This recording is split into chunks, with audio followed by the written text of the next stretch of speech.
Across the UK, on DAB+, on your smart speaker, on your smart TV, and on your side. This is Talk.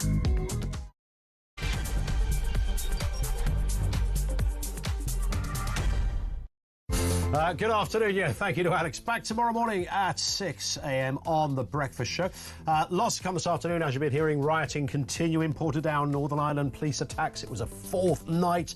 41 officers injured. The police said they've made 15 arrests as unrest continues despite vows to prosecute those responsible. I promise you there is much more to discuss in this story. What is behind the Ballymena riots? So I just want to get a take on this. We loosely touched on it yesterday. We'll put some more meat on the bones today. Also this afternoon, as you've been hearing, Israel have launched a major strike on Iran's nuclear facilities and military leadership, sparking fears of a further Middle East conflict. The US distanced itself, warning Iran against targeting its bases in retaliation. Where does this rather disturbing story go next? And the British survivor of the Air India crash that killed 241 people said he had no idea how he escaped. His brother, AJ, seated nearby, is believed to be among those that didn't survive. More on that as well, of course, as the issue around what could have possibly happened begins. Details on the way. Everything you need to know, all the breaking news right here on Talk 0344 499 1000. If you were to look at the history of public disorder, you would find a rather kind of, some might say, a confused picture. You'd certainly find a very checkered picture. Reasoning, motives, justification. Somebody in there would throw in the question, were they right? Well, the suffragettes would certainly say they were right. Look what happened. But, of course, it's very hard to ever justify in any shape or form any sort of violence, particularly violence that results in either loss of life or severe injury, whether that's to the police, whether it's to individuals on whatever side of a discussion or a debate. It's very hard to wear that hat and say, yeah, that's perfectly fine to lob a brick at a copper's head, because it clearly isn't. They are there, by the way, to try and quell and assist in whatever has kicked off or is going on. We know that Portadown last night, fourth day of violence, continuing a trend, missiles thrown at officers, sparked earlier in the week, of course, and it's just carried on. Police say 63 of their officers have now been injured over the course of the last few nights after coming under a sustained attack with heavy masonry and fireworks. Nobody's going to justify that. Here's where the problem slightly begins. John Boucher, who's the top cop there in Northern Ireland, has warned, quote, bigots and racists behind earlier nights of unrest that his officers will be coming for you. This, of course, all began after an alleged assault on a young girl. Two teenagers arrested and charged at the moment. This happened at the weekend, an incident that triggered these protests and descended into violence in the County Antrim town. Further traumatised, of course, by rioting on Monday and then Tuesday, Wednesday, Thursday. So lots of officers injured. There have been some arrests. The police said, stop the violence. We will come after you. We will arrest you. We will prosecute you successfully. It is not in any way a way for a civilised society to behave, and it must stop now. When it came to the issue of integration and immigration, he said, oh, he didn't say anything. Sorry. No, he had nothing to say on that point. I thought there might have been some. I've looked through all the notes. I've checked the data, and I can't find anything. I also can't find anything from any politicians on this as well. So this is one of those moments where you can sort of wear two hats. Nobody is going to justify setting fire to things, throwing bricks into people's houses, potential loss of life with that kind of behaviour. That is, everyone's going to call that out for what it is. But does that mean we don't investigate ever what the initial cause of this? This was not just a case of there has been a crime committed, 2 men have been arrested for it, and they happen to come from a particular ethnic group or certainly a different country. It's not just about that. It's about the much wider issue of that. It's about people in that neck of the woods feeling what people are feeling all over the place. And that is that social cohesion is not working. And I'm putting that very gently and nicely. Social cohesion is not really working. We appear to have found ourselves with 200 people living literally on our doorstep who have very different values to us, partly because they come from a different place, or certainly, and that doesn't mean that if you come from a different place, you automatically have different values. You can come from a different place that is very, very different culturally, but possibly have the same values. But that was the sense. Now, you can say that's right, you can say it's wrong, but that is absolutely the sense of people in Ballymena and elsewhere. And something kicks off. So notwithstanding what I said earlier, you can't justify the violence, but I think you explore the reason. And you would be remiss, frankly, if you didn't. The people that don't want to explore the reason are our politicians, and in this case also the head honcho over there at the Police Service of Northern Ireland, who is merely talking about bigots and racists without really getting to the core of, well, what have you done in this neck of the woods? What has happened in this neck of the woods that has started this? Now, of course, that's not, that would be seen as victim blaming, that's the phrase, isn't it? Oh, so you're blaming the victims who are having bricks thrown at them and their houses attacked. No, it's not as simple as that. If you want to have an intelligent debate about this stuff, then you've got to be prepared to stand on some uncomfortable areas that we've been told forever. If you say this or that, then you're a mad old racist or you're a bigot or something of that order. Do you know what? It's just possible you're not. It's just possible you have a genuine, well thought out, intellectual and educated view, and often lived experience view of these things. And that's the reason behind it. 0344 499 1000. So when somebody mentions riots to you, and whether you're talking about Southport, and I don't think we need to talk about what happened in Salford this week. I think that was a whole slightly different issue where things kicked off maybe for a different reason. But you look at Ballymena and look at Southport, and there's predictions there will be others. What do you think is behind this? What do you what's your explanation for the anger? 0344 499 1000. Let's get a word on this and the other big stories of the day, and there's lots to get through. Isabel Oakeshott, Talks International editor, is back with us. Isabel, good afternoon to you. Good afternoon. I think, there are communities all over the UK that are on the edge, frankly, because this process of mass uncontrolled immigration has been so badly managed, that the feelings of resentment between existing communities and incomers are beginning to boil over. And that is on the government. As you said, no one's condoning violence or anyone going on the rampage. But if you import literally millions of people over a short period of time who come from very different backgrounds and cultures and are seen to be given preferential treatment with public services or access to accommodation and so on. And it doesn't matter whether they really are, it's a perception thing. If people think that these incomers, as they see them, are getting preferential treatment and they don't see that the incomers are doing anything positive in return, then that is a recipe for complete and utter disaster. And I think that's where we are.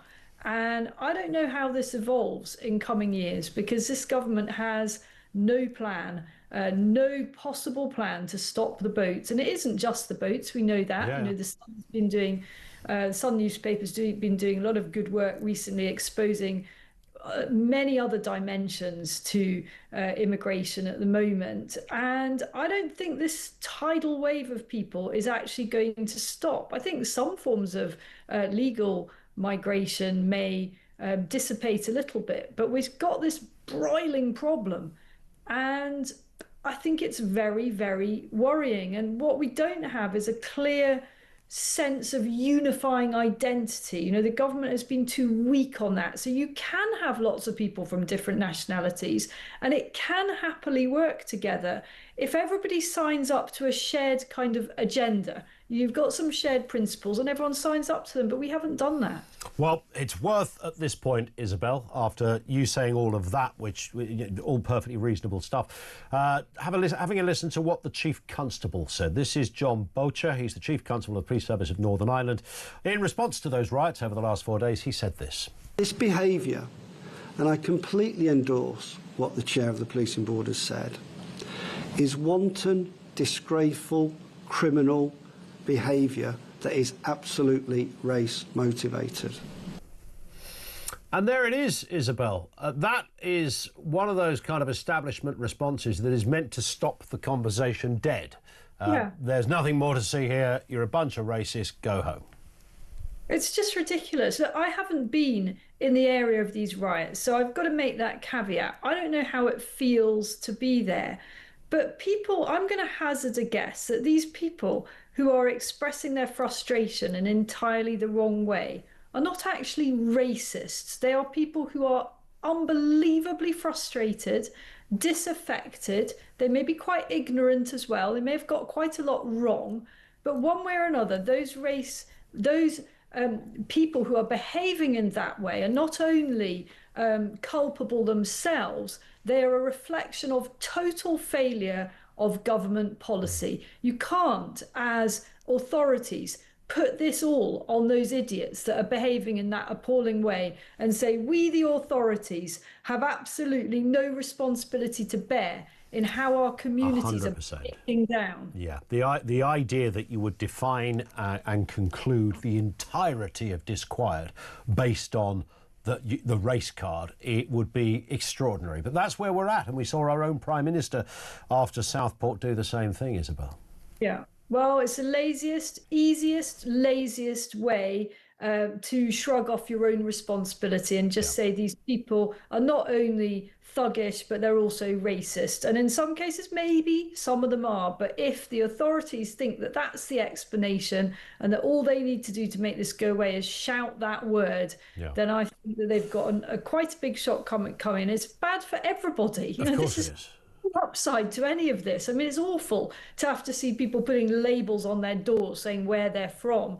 But this is where we've come to as a result of a complete failure to hold everybody together as you import millions of people. You can do it. You know, I'm sitting in a country that's done it brilliantly. But what they did as they imported millions of people is actually build the roads, the schools, the hospitals, and they said, guess what, guys? If you're coming in, you're going to really value your visa and you're going to have to work. Yeah. It's all pretty straightforward stuff. It's not even hard to work out, is it? It's just a very civil and obvious way to run things. Let's move to story number 2 here, Isabel. The sole survivor of the Air India crash yesterday morning said he has no idea how he escaped the disaster. We know that, sadly, 241 passengers on board were killed. Let's have a listen to the Prime Minister, Keir Starmer, speaking after that crash. Well, the images and news from India is absolutely devastating, and I speak for the entire country in saying our thoughts are with each and every one of those involved. There will be British and Indian families across the land who are absolutely impacted by this, and our thoughts first and foremost are with them. Obviously the investigation is going on. We've dispatched an investigation team that's been deployed. The Foreign Secretary is leading on this, and we'll obviously update as soon as we can. But we're working with the Indian authorities on this to establish the facts. I would say to all families, friends of anybody affected to please contact the Foreign Office for further information.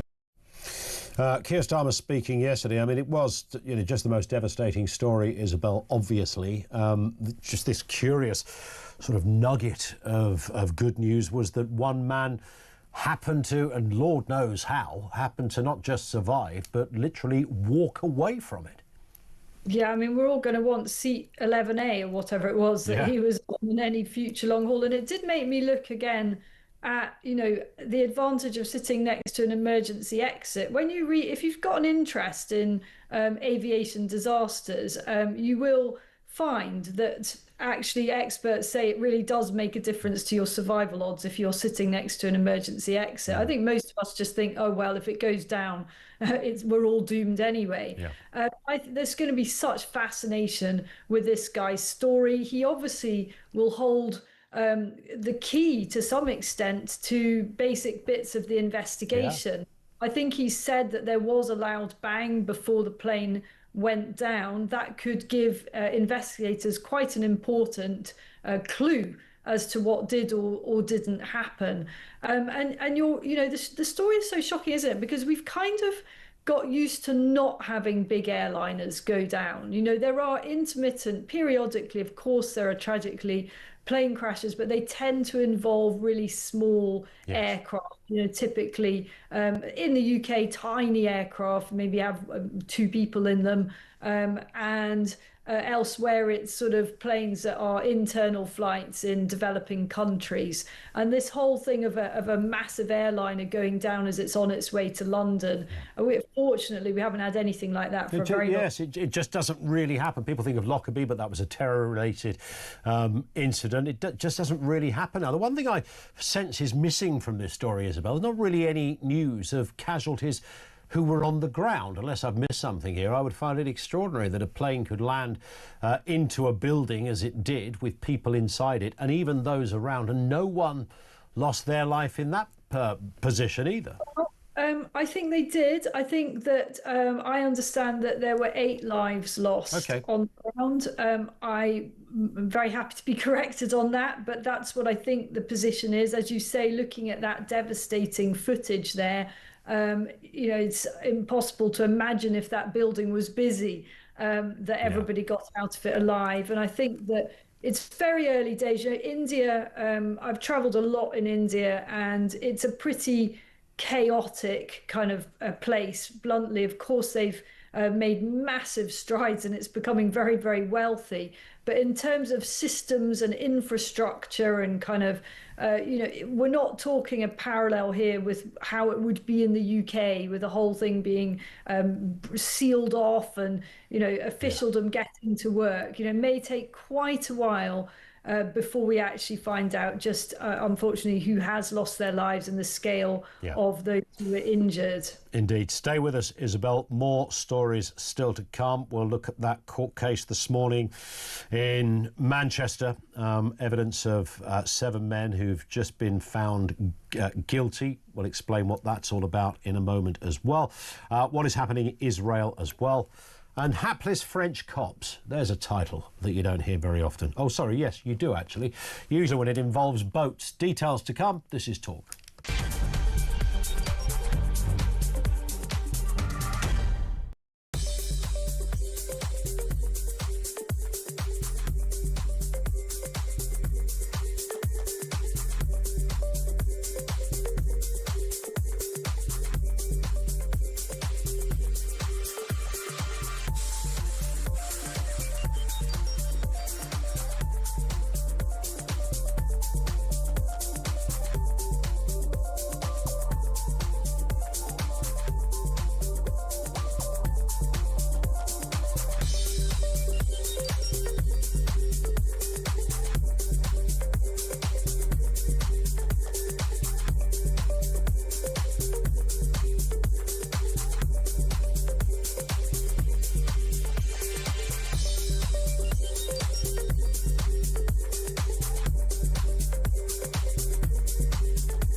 across the UK, on DAB+, on your smart speaker, on your smart TV, and on your side.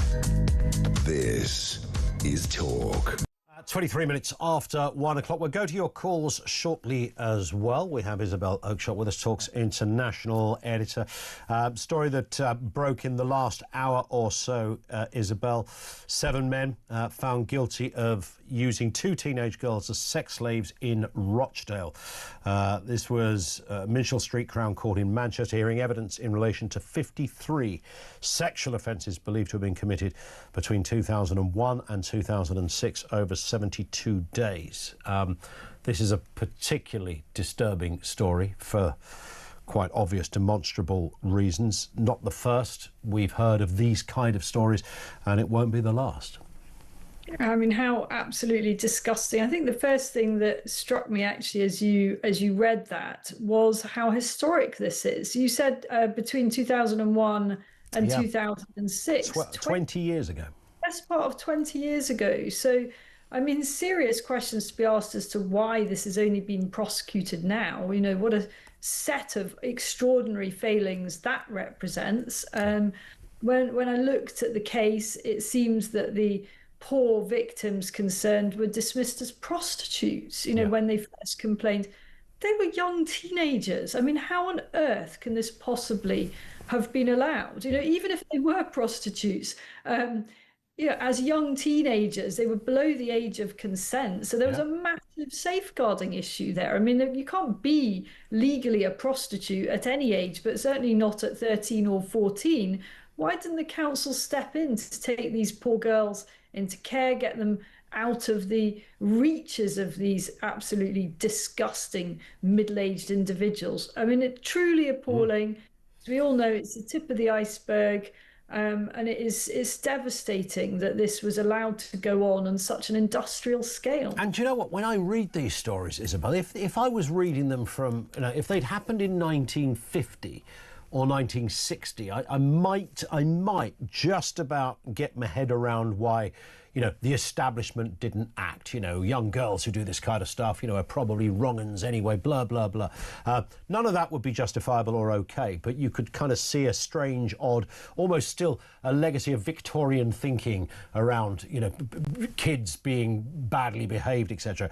But this is, although 25 years ago, it's in the 2000s, and some of it after that, where we had, I know this goes over old ground, but the same thing again, whether it was a police officer, law enforcement, council, social services, blaming the victims every step of the way, to the point in some of these cases, they raided a house where there were 2 young girls in there and 5 men. And I think the young girls were arrested for underage drinking or something. No question about what you were doing in a house with 5 45-year-old men. Yeah, I mean, this was during the Blair years, this particular case. I mean, it's hardly kind of, another century, another era altogether.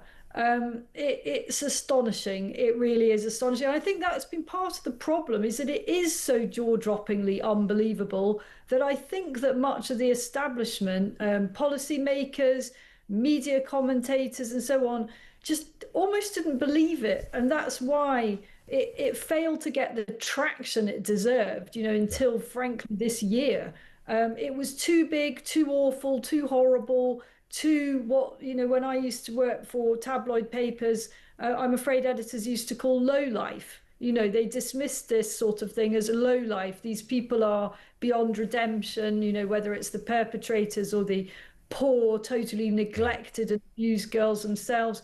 Many parts of the media, certainly historically, have not really wanted to run stories about people that are glossy and look like, the kind of victims that their readers can relate to. Let's move to this story. Huge overnight development in the Middle East, of course. Benjamin Netanyahu's government, Israel, launching preemptive strikes on Iranian nuclear facilities. Explosions heard in Tehran, targeting those areas and military sites. Israel claiming responsibility for the attacks, saying, this is preemptive and this is essentially our security duty to do this. America slightly quiet on this at the moment, it seems, Isabel. Lots of criticism coming in towards Israel. Their point would be, we sit there as a lone figure of a country. We have people who hate us and people who want to kill us. We're protecting our people.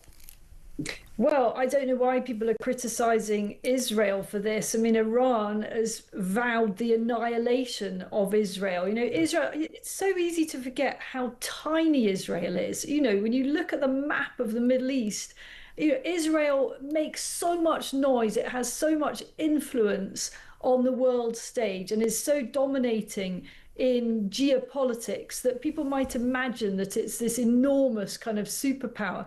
It's tiny, and it is surrounded in a sense by regimes that basically want to see the end of it. And Israel has taken the view that their latest intelligence shows that Iran was getting far too close to being able to be even more destructive and reckless with nuclear weapon capability than it has been to date. So this is preemptive.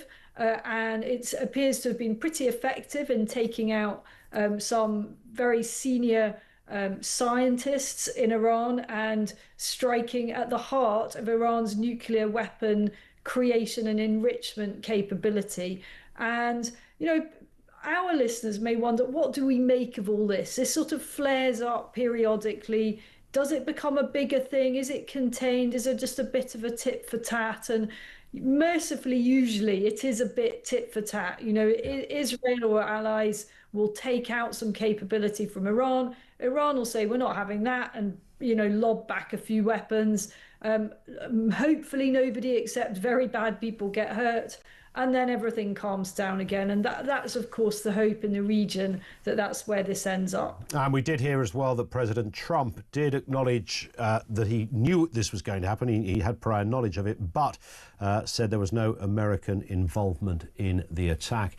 Donald Trump has also posted that on his Truth Social feed as well. But no involvement from the Americans, they say.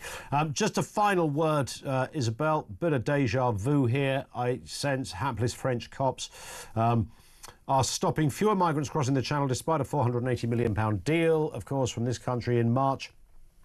For every migrant turned back, 2.36 reached the UK, raising concerns over the agreement's effectiveness. Let's have a listen to Sun reporter Ed Southgate on this point.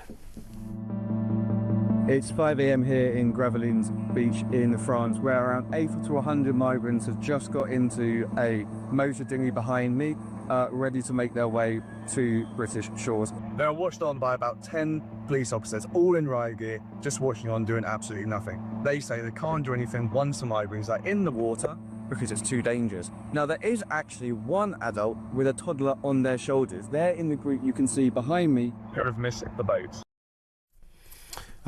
Nothing we haven't seen before, Isabel, but every time we hear this story, we just think, what the heck is what do you get for £500 million?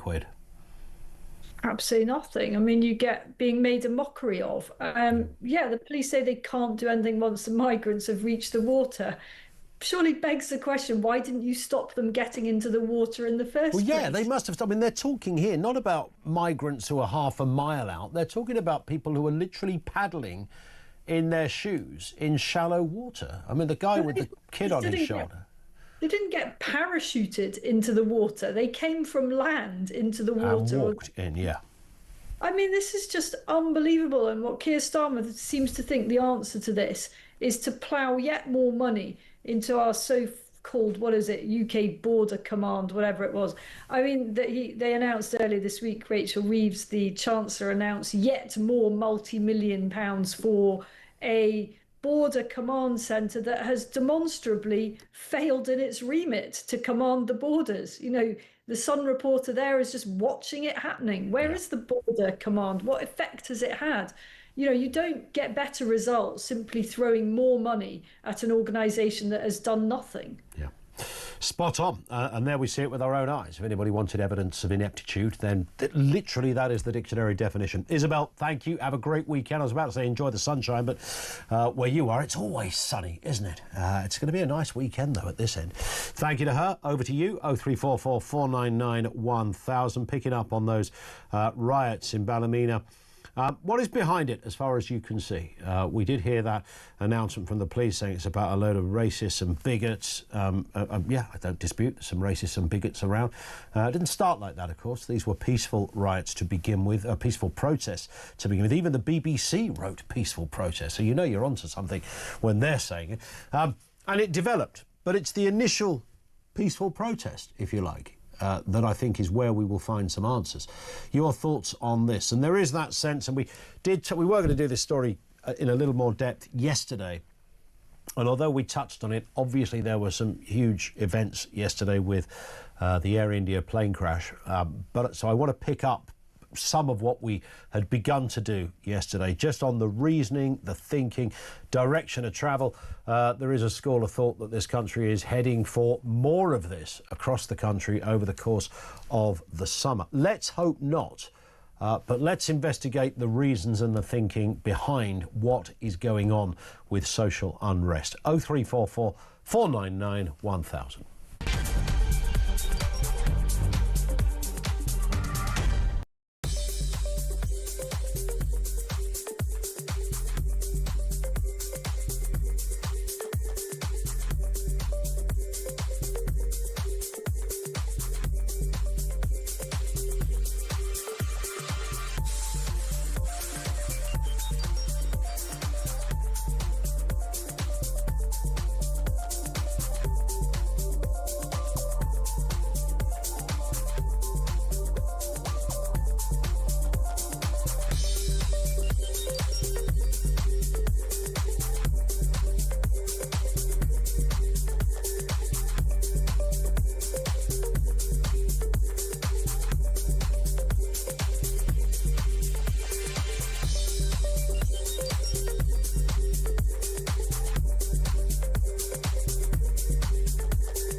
Across the UK, on DAB+, on your smart speaker, on your smart TV, and on your side. This is Talk. 0344 499 1000 is where you will find us. If you want to leave a voice note there as well, what's the phrase? Bypass the queues. That, you can do that too. What's behind the Ballymena riots? And I think the wider issue of social unrest is deeply fascinating. I mean, you could look back in history. Where do you want to start? Where do you want to stop? Suffragettes, they would say, well, kind of worked for us. Others, we can see different sort of results, whether it's people fighting for jobs, miners' strike, etc. Or something such as this. The riots did continue. Day 4, attacks on the police, missiles, leaving 41 officers injured. There've been about 15 arrests, which isn't huge. There is some significance in that. It continues. The police chiefs vow to target those behind the violence. Let's have a listen to the top cop in Northern Ireland, John Butcher. This behaviour, and I completely endorse what the chair of the Policing Board has said, is wanton, disgraceful, criminal behaviour that is absolutely race motivated. Does that write it off too easily? Is there more to discuss than just that headline? That's intended to kind of stop it dead, really. Keir Starmer said something similar after Southport. In a moment, we'll be speaking to Kevin Marr, former special advisor to Sean Woodward, the author of What a bloody awful country, and a regular commentator on British and Irish politics. Before that, let's speak with Danny Shaw, regularly helps us out on these kind of things, Home Affairs commentator and a former advisor to Yvette Cooper as well. Danny, good afternoon to you. You know, we've seen riots before, we will see them again. Once in a while, things boil up and boil over. But when I heard the top police officer make this point, I don't blame him as a copper to call out bigotry and racist behaviour. If you are throwing petrol bombs or sticks through people's windows who might be of a different extraction to you, then clearly that needs to be called out. But does it sort of spectacularly miss something here, the mood of people in that area? Well, I think he's absolutely right to call out the behaviour. It's not protest, it's rioting, it's criminal behaviour, and it needs to be punished effectively by the courts. And I think the sooner that people appear before the courts, I know there have been some charges already, but the sooner that happens and the sooner punishments are meted out, I think that will put a stop to it, because people will see that the courts will come down with the full force of the law. So I think he's right to say that. Look, I mean, what lies behind it, Ian, I think the police on the ground and communities on the ground are in a better place than me to judge. But John Boucher is someone I've known for a number of years. He was the Chief Constable of Bedfordshire Police. Before that, he was in the Met, head of counter-terrorism, huge experience. If he's saying that this is race hate, then I think I would be inclined to believe him. But does it that's my view. Yeah, no, and I hear that, and I totally agree with that point. I just the same thing sort of with South. Nobody is ever going to justify people setting fire to mosques or throwing bricks at police officers' heads. It's almost a given, Danny, isn't it? That's a very bad thing indeed to do, and you should be locked up for doing it. But of course, riotous and disorderly behaviour is also a complex issue. If you could, I'm sure there were some suffragettes or some miners, as I just mentioned, that could have been written off with a similar kind of headline. These are just thugs. It's like, hang on a second. Yeah, there were some thugs, but actually behind that, there is a story that needs to be looked at. And when people don't hear establishment figures like prime ministers or top cops even begin to address that, people get upset. And understandably, there is almost a chasm between the public and the establishment, if that makes sense. I think the problem is, Ian, is that in the middle of disturbances, when you've had, I think, 60 officers injured, you've had terrible scenes in Ballymena, it's also spread to other towns in Northern Ireland. When you're still in the midst of that and dealing with that, and we're only getting snippets of it, when you're in the middle of that, that is the time to condemn the violence and call it out. That is not the moment to look, if you're the official, if you're the police chief, if you're the community leaders, it's not the moment to look for wider explanations or wider dissatisfaction or underlying causes. There is a time to do that. So I completely understand why John Boucher has said that. There is a time to do that when things have calmed down and quietened down, and people can look and say, look, what is actually going on here? Was this just, this was clearly triggered by this alleged sexual assault, alleged attempted rape on this girl. That was the trigger. What were the underlying causes behind that? Is it to do with some fears about local people not being prioritised in housing and so on? Is it because communities are changing in ways that they don't like? Yeah. You can have a discussion about that and talk about the policies to try and perhaps you can't do that if you're a police leader or if you're a politician. I get it, and it would be odd for it would be odd for Mr. Boucher to say, this is all very terrible, a bunch of bigots. Oh, but by the way, boys, I quietly understand your call. That would look very strange to hear somebody say that. But I guess there is a sense from some people that they never ever get to have that conversation, as you've rightly identified, down the line, never seems to come up. What I suppose going forward, horrible phrase, but going forward, Danny, there is a sense, and some are suggesting, look, the police will be on standby because this could be, riots can be contagious. We know that 2011 was a perfect example. Well, you've got your ear to the ground on these things. Is there a sense that police forces up and down the country will be just prepared to a degree in case things like this happen, particularly with the summer evenings coming along? Absolutely. I mean, absolutely. They will be monitoring it very closely and also be in touch with teams on the ground to pick up any community tensions or monitor any social media that might give rise to concerns. I would say the one thing historically, when you look back at Northern Irish history and the history of Ireland over the past 20, 30 years, is that there have been flashpoints before. There have been trouble, not in the way that we think this was sparked by, but previously, that doesn't spread to England, Scotland or Wales. It's always been slightly separate. The reasons appear to be quite different. I'm not saying that there'll be any complacency, but I think we're in a slightly different space from, for example, if this was rioting that was taking place in London or Manchester or Birmingham. But I am sure there will be absolutely no complacency, and there will be concern that people will look at it and look for an excuse. Look, things are still very tense in communities. That's undoubtedly the case. But I also think that the way the authorities clamped down so strongly after last year's riots, I think people are mindful of that there will be huge repercussions by the police and the courts if they get involved again. Indeed. Danny, thank you. Danny Shaw, Home Affairs commentator. Let's speak with Kevin Marr, author and commentator on Irish politics.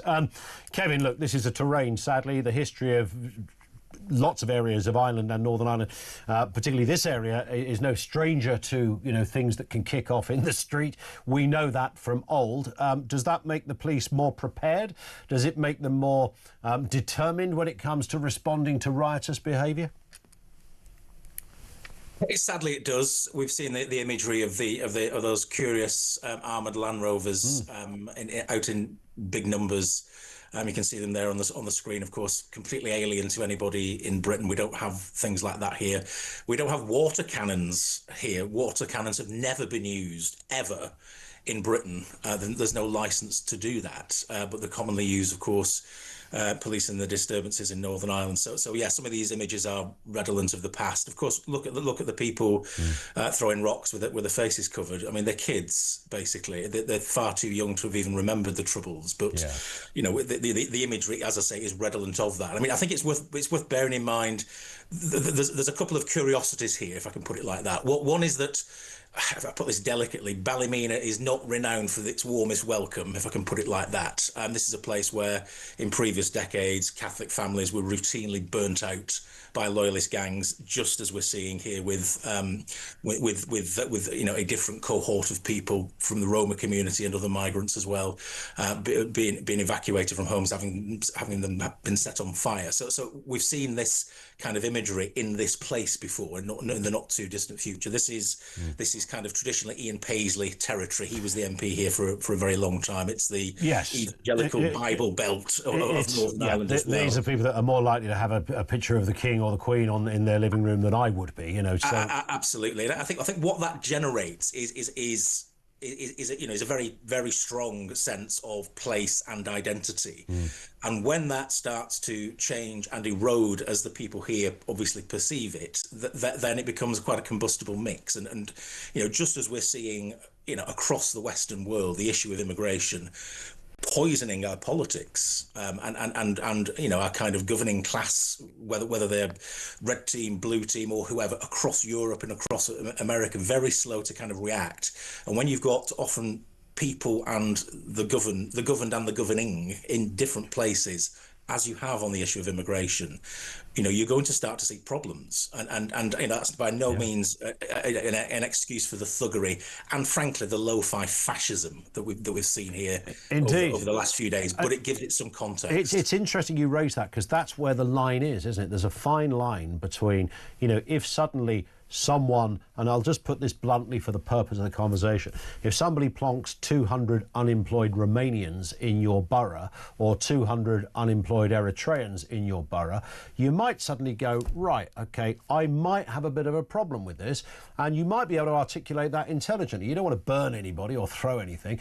That's not an unreasonable debate to have. I think you're right to ask your political masters, your representatives, your councillors, your MPs, that question, what's going on? Was this social cohesion? What is happening here? I'm sure they're very nice people, but you can have that conversation, but of course there's a very, very fine area, is there not, in this respect, Kevin, where you tip into what is, might be animated debate into violence.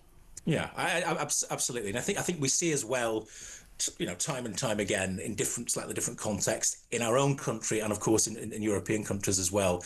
It's the disproportionate impact that is felt usually by poor, dislocated 100%. communities with huge economic problems to begin with, and because the housing's cheap.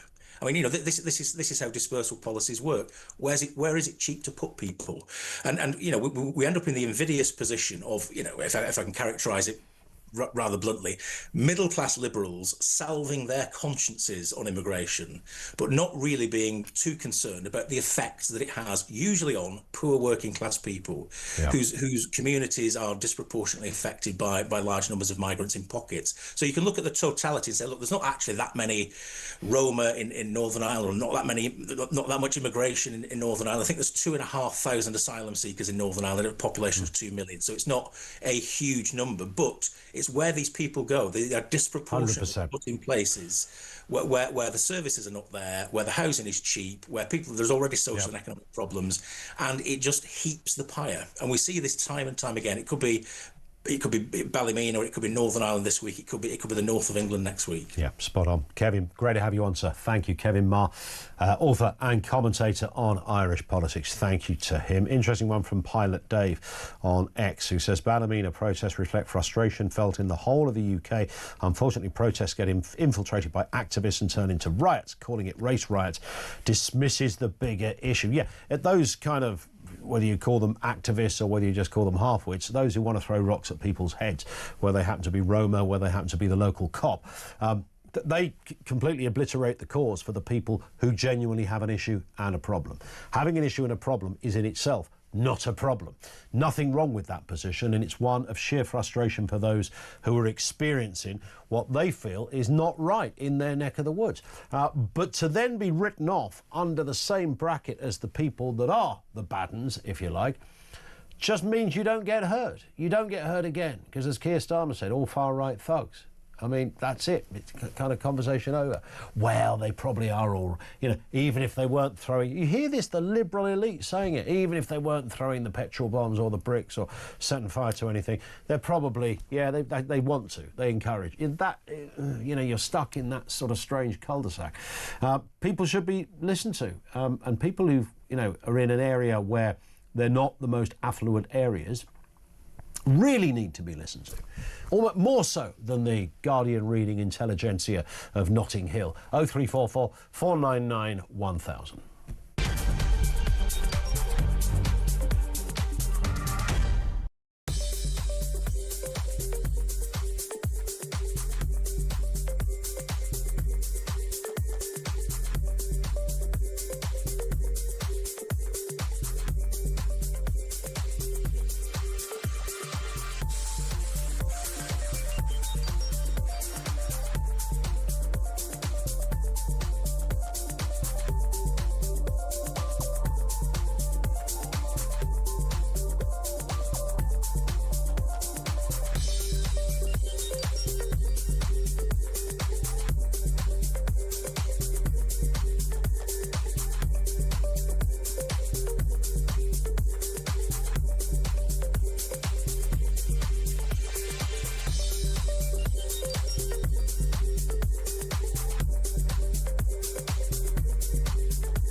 Obviously, this is a tragedy beyond measure, but it also goes very trends we are seeing in international aviation for there to be basically very, very few crashes, let alone...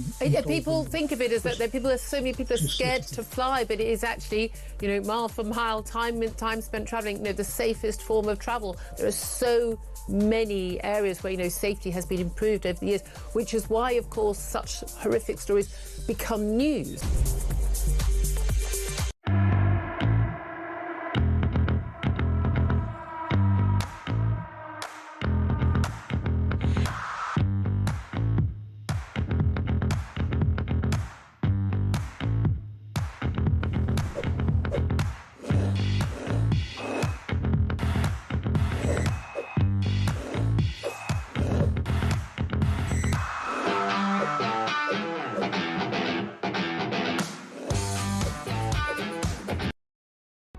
Across the UK, on DAB+, on your smart speaker, on your smart TV, and on your side. This is Talk.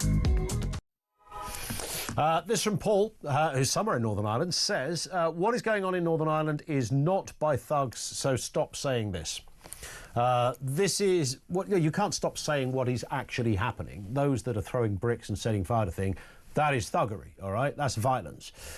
These are people defending their land and families. Talking didn't work, voting didn't work, so rather than calling them thugs, provide another solution. Maybe if British had done the same, there would still be a Britain in reality rather than just a name. Well, I kind of agree with the last point there. You have to... All of these subjects are always a bit complex, right? You literally have to call out. You don't get anywhere in the discussion if you don't call out the violence. What are you meant to do? Ignore the violence. If somebody sets fire to something with somebody inside it, you're meant to go, nah, that didn't happen. You've got to understand the reasoning. You have to separate that, but you've got to be brave enough to be able to do both things, and politicians can't.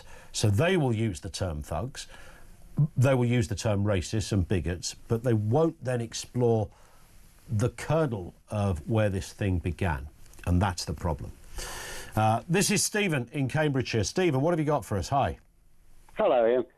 I've been watching for weeks on social media Irish people begging their politicians and the British government to do something, to make it fairer for them. Yeah. They can't get houses. They can't, they're feeling under threat. Their kids and that have been attacked. I mean, you keep saying about talking. Yeah, I'm fully all for talking. But how far does it go? Yeah. We've had what? Your station today has just reported on 7 men being charged for 20-year-old sexual offences against children. Offences against white children. Yeah. But I mean, there is a solution to get law and order back onto the streets. No politician will go there, though. Well, the easy answer is withdraw all personal alarms and personal protection officers from politicians and let them live in the same conditions that we have to out in the communities. They'd soon change their minds then. You might be right. Listen, great call, Stephen. Thank you very much indeed for that. 0344 499 1000. Billy says, forget asking how you would feel about having 200 employed Romas or Eritreans placed into your community. The question is, why are Eastern European Roma not being deported? They are they are all over the UK and should not be here. I don't know the reason for that, by the way. And again, this is back to, we talked about it yesterday, uncomfortable conversations that many people don't want to have. I saw a documentary or a news piece years ago. I remember talking about it on the station I used to work at the time, when they'd done a piece on pickpocketing on the London Underground, and the figure was explosive. It was something like 90% of all crime on the London Underground was committed by Romanians, or specifically Roma pickpockets and criminals.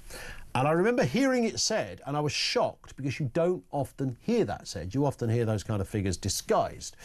And I thought, wow, what do we do with that? And I think the question we ask is, what do you do with that figure? Because if you said, yeah, all the crime is committed by the Roma people, isn't it? They're committing all the crime. then somebody would go, you can't say that, you're a racist. No, literally the figures are showing that is what is happening. That's what is happening. Grooming gangs. You want to look at grooming gangs? You can look at other forms of sexual abuse and offence, paedophilia, and you will find different figures. On this specific area, grooming gangs, a very specific crime, you will find disproportionately Pakistani men, Muslim Pakistani men, are responsible for this. What are you meant to not look at that? What kind of detective or system would you have if you didn't make that correlation? You should be fired for not making the correlation. As it turned out, people got fired for making the correlation. Ben is in Leeds. We've not got long, Ben, but I'm sure you can do it. Good afternoon to you. Hello, sir. How are you? Very good, thanks. What are your thoughts? Well, I'm just saying that with regards to the Northern Ireland issues, that the commentator on before that you had, the lady, I can't remember her name, I'm really sorry. She said that because she was saying that she knew nothing about the Northern Ireland region, and so she didn't put it down to race. However, unfortunately, there is an intergenerational problem here within Northern Ireland. So the people that are rioting now, the young men and women, maybe that are, some women, I don't know, rioting now, are the grandkids of the people that were rioting in 1970s. Yeah, that's very true. So there's a kind of a legacy thing. You're saying it's in the blood? That's correct. Yeah, it's in the blood because I served in Northern Ireland. I know Ballymena like the back of my hand. Okay. So I did 2 years tour and then a second tour after. So you understand the passions and as well as the tensions? And the underlying issue here is definitely race. But yes, I understand what's happened to those young girls. Indeed, I get it. I've just got to step in there, Ben. We're about to hit the clock. Thank you for your call. That's Ben in Leeds. Let's get the news at 2 o'clock.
Across the UK, on DAB+, on your smart speaker, on your smart TV, and on your side. This is Talk.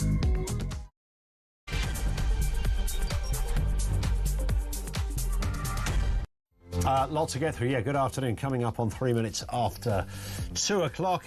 We are discussing, of course, the riots in Portadown last night. It's the fourth day. More attacks on police. Dozens of injuries to police officers.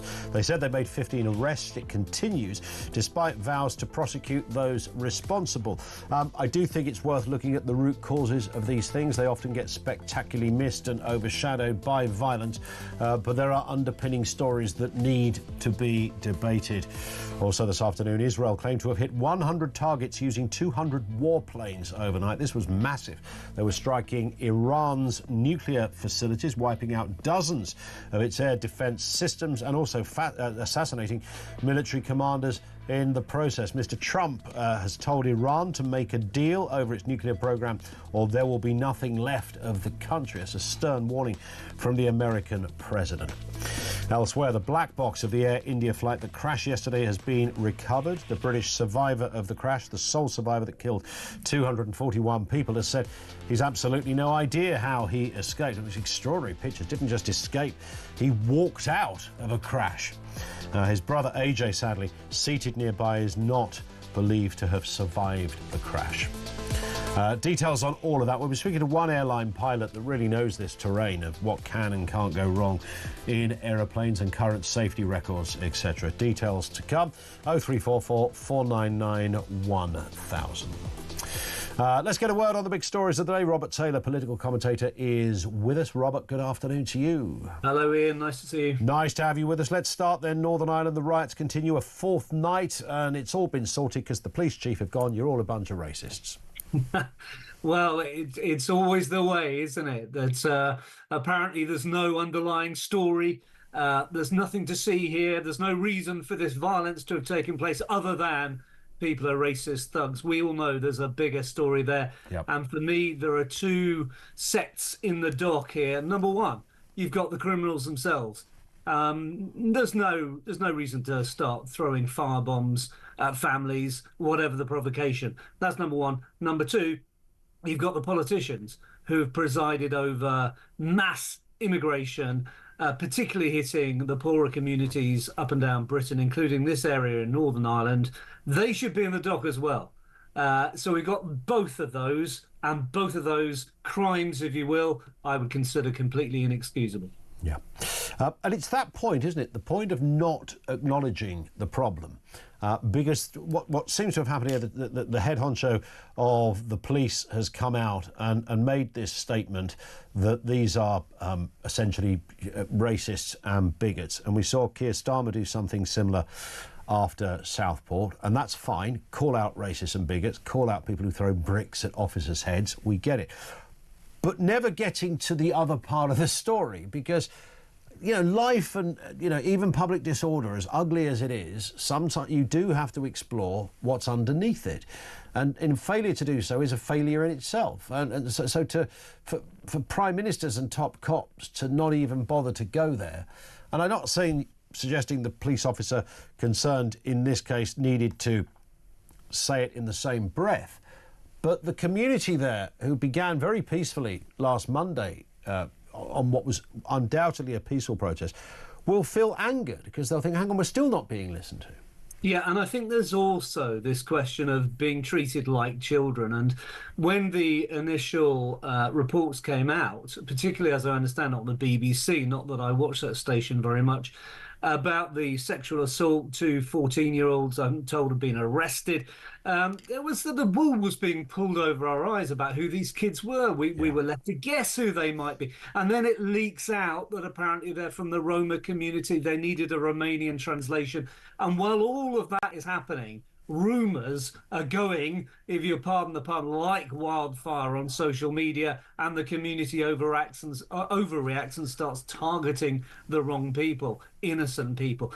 If the broadcasters and the government would treat us like grown-ups, we might actually solve that problem. Yeah, that would be a start, wouldn't it? But that seems to be beyond the wit of mankind when it comes to some of these people. Let's move to this story then. This broke in the last couple of hours. Again, it kind of feeds into this in many respects. In fact, yeah, let me continue. The family of the girl who was sexually assaulted by Romanian teens pleads with Ballymena rioters to end the violence as the town braces for a fourth night of chaos. We've kind of done that story. Number two, Kemi Badenoch, scrap net zero, windfall tax on oil companies. You wouldn't have thought it was the Tories that had actually brought in that windfall tax, would you? But to be fair to Kemi Badenoch, I think she said that was a mistake, that windfall tax. I'd agree with her on that. I think windfall taxes are generally a bad idea. And I think she's quite right to say we might not have an industry to tax if we go on like this. And what about the communities who are reliant on the North Sea oil jobs? Do we not care about those? I think she's right about this, although, it was the Tories that brought it in the first place. Well, that's very true, isn't it? And it's often said, well, Margaret Thatcher had a windfall tax. She had one on banks years ago, because her point was that, banks can make a profit, but when they're making a profit artificially because the interest rate has gone up, that's not down to business diligence or some kind of brilliance from the banking bods. So it's a fair area to tax. But this is a slightly different terrain, isn't it? Well, it is. I mean, the logical conclusion to that argument that, there is an excuse for a windfall tax. The big oil companies made huge profits from the Russian invasion of Ukraine, for goodness sake.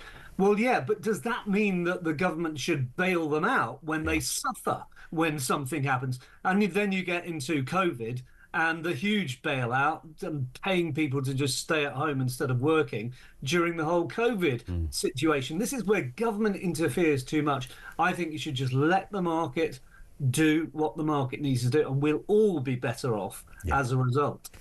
Indeed. And this story as well, Keir Starmer accused of using private school VAT rate to house illegal migrants. Now, of course, I suppose it depends on how you want to crunch the numbers, because I don't know where the specific evidence is of this. Maybe you can shine a light, Robert, but certainly I think someone's just looked at the amount of money that this VAT is meant to raise, 1.5 billion, rising to 1.7 billion towards the end of the Parliament, and said, well, that's a very similar number to the amount that you're spending on immigration. So, come on, be honest, Mr Starmer.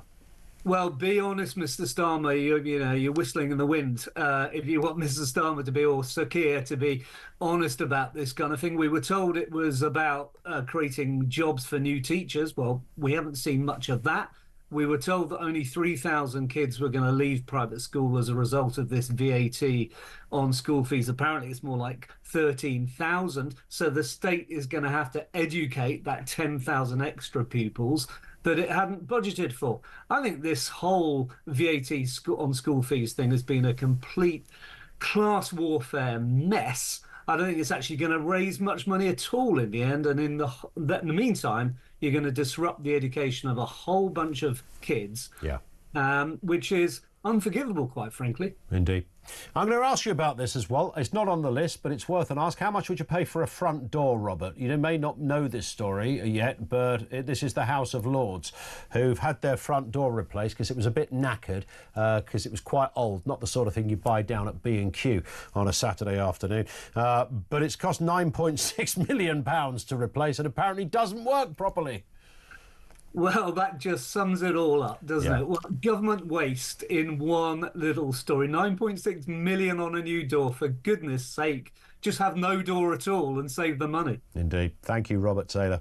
Good work. Have a lovely weekend. Enjoy the sunshine. Robert Taylor, political commentator with us on the programme. This in from Mark in Lancashire, who says, with regards to social disorder, most reasonable people will protest in a reasonable way, under the belief that their concerns will be at least considered. The problem comes when people are absolutely certain that they won't be listened to, which I sense is where we are now, says Mark in Lancashire. Maybe it could be as simple as that.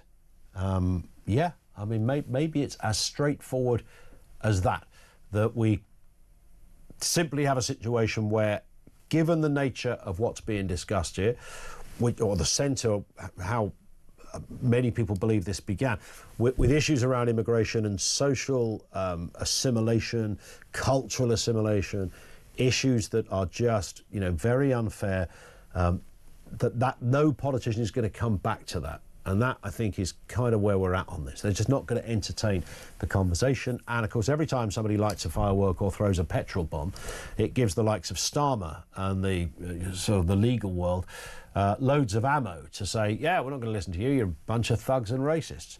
Elaine is in Derbyshire. Elaine, what are your thoughts on this? Good afternoon. Well, good afternoon. My husband's from Belfast, and he's surprised this hasn't happened sooner.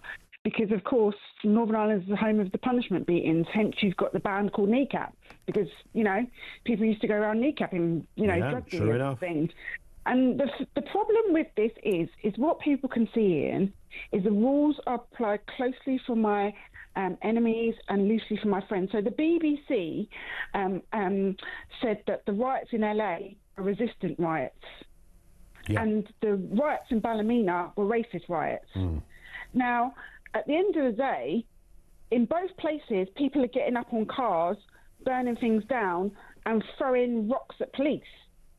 But because they agree with those protests and riots, you'll have the great and the good, the ones in LA, saying this is resistance, Trump is a fascist, how dare the police come and try and quell the riots, you know, applauding the judges who are trying to stymie Donald Trump in trying to, you know, quieten down. But over here, they're applauding the police, calling the people bigots and racists, and get the water cannons out fast enough. And this is the problem that people can see. You have to apply the law to everybody, and this has been the problem with it, because they keep applying the law. When they agree with it, Extinction Rebellion, they can block the road, they can, you know, do what they want, but when they don't agree with it, then it's a problem. And this is where this is all, in my view, this is where you will keep getting these issues, because people can see the inconsistencies. It's like these politicians don't understand we've got the internet now. We can see what's going on, and we can see what they're saying. They think that they're talking to each other, but we can see what they're saying. We can see how they're pearl clutching about, you know, the National Guard being called in LA, but how they're like, well, this is outrageous. All these people need to be thrown in jail in Ballymena for, you know, 10 years. We can see this. And my issue is I'm a black person, and the reason why I'm so outraged about this is because I could see that the lack of interest in addressing the working class people's concerns will lead to people going further and further and further to the right. What they don't understand is that when you live in a society, everybody's concerns have to be addressed, even if you don't agree with them. It's like when you have children, Ian, you still have to listen to your children, and they think that their concerns are the most important. If they are so enamored with this situation where they're just consistently importing loads and loads of people, well, why don't they put it in their communities? People keep saying in Coolock in the south of Ireland, in Northern Ireland, in Birmingham, in Wales, in Glasgow, we don't want this. If they want it, then house them in Westminster. House them next door to Keir Starmer. House them next door to Angela Rayner. But people keep saying it. Can I just tell you something, Ian?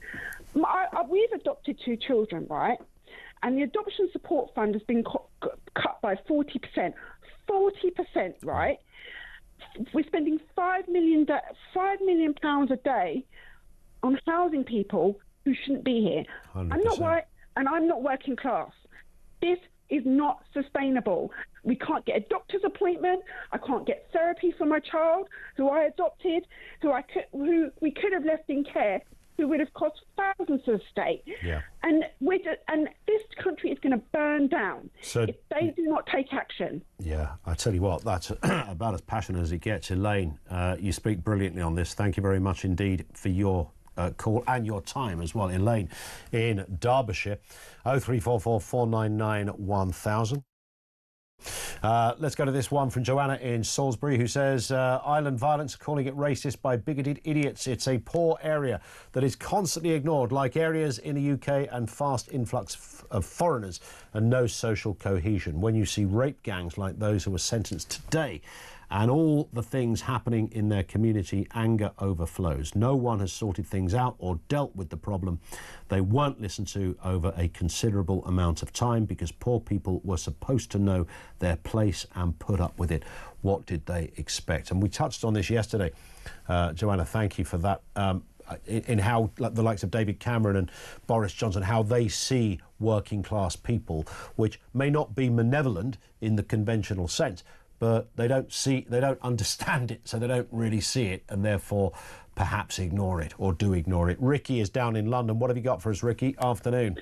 Okay, afternoon, Ian. How are you? Right. I'm good, thanks. Yeah, fire away. Right, talking about the race riots and the racists and all that. Yeah. Well, do people not realise they're actually fighting for their race, Ian? They are, you know, it's already been shown that the white will be a minority. The white people will be a minority within 40 years. It's been proven that multiculturalism doesn't work, and it's only in Western countries, you notice. And the thing is that these people, Ian, they don't want to walk out their front doors and feel like foreigners in their own communities. They see it everywhere else, and they don't want it. And that's why they're fighting. I mean, if you talk about violence, how do you think England ever became England in the first place? Through violence, the same with any other country. And when you talk about immigration, nothing wrong with immigration, Ian. Immigration is fine, but not to the point where it overwhelms the host country. Well, there has to be, you know, a certain amount of, you have to have sort of assimilation to make it work, and that's pretty obvious. If you think the most obvious in relatively recent history, I'm going back to the 1950s, 60s, etc., Windrush would be a great example. Now, you know, people go over to this country. There was little or no doubt that those people were going to assimilate. Now, I'm not suggesting for one second that some of those people got an incredible amount of horrendous stick for their troubles, and that nobody's going to defend that. And in many respects, that's another talking point. But in terms of coming to a country, settling in, almost just automatically, and by the way, most were coming from countries that were, you know, were not exactly backwater parts of the world, so you could understand. But coming with a common cause and living within a common cause, and that's all it is, isn't it, really? And you know it when you see it, and you certainly know it when you're not seeing it. And there's the problem, and that's where we're at. Ricky, I've got to move, but thank you for that. 0344 499 1000. That's really, I think, what people look for. When people say, well, you don't say this about, you know, a French person who comes to the UK, and you don't get anybody, you know, wanting to riot or get animated about that. Well, that's because you're talking about, well, somebody touched on it yesterday, I can't remember whether it was a guest or a caller, about, you know, what you would call a similar country. Now, there's lots of French people live over here, and I can tell you, they're not all white, by the way. Some are brown, some are black, some are white. It's about the French bit. That's the factor. The similarity, and therefore cultural assimilation, works pretty well. We talked about pre-Brexit, when there's still lots of Europeans from the European Union live over here. Of all the issues around that, it was never really this, was it? We were never talking about, oh my God, look, I've got a bloody German living next to me. There's a Spaniard down the road. Nobody said that because the cultural assimilation bit was sorted. And that was largely the biggest point. Nobody said it. It's that simple. 0344 499 1000.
that this runway that the plane took off from may be rather too short. Is that a possible explanation for what went wrong here? Indeed. I tracked the ground radar information, which has not yet been confirmed by the Indian authorities, and clearly shows the aircraft entering the runway at an intersection and initiating its takeoff roll right from there instead of backtracking.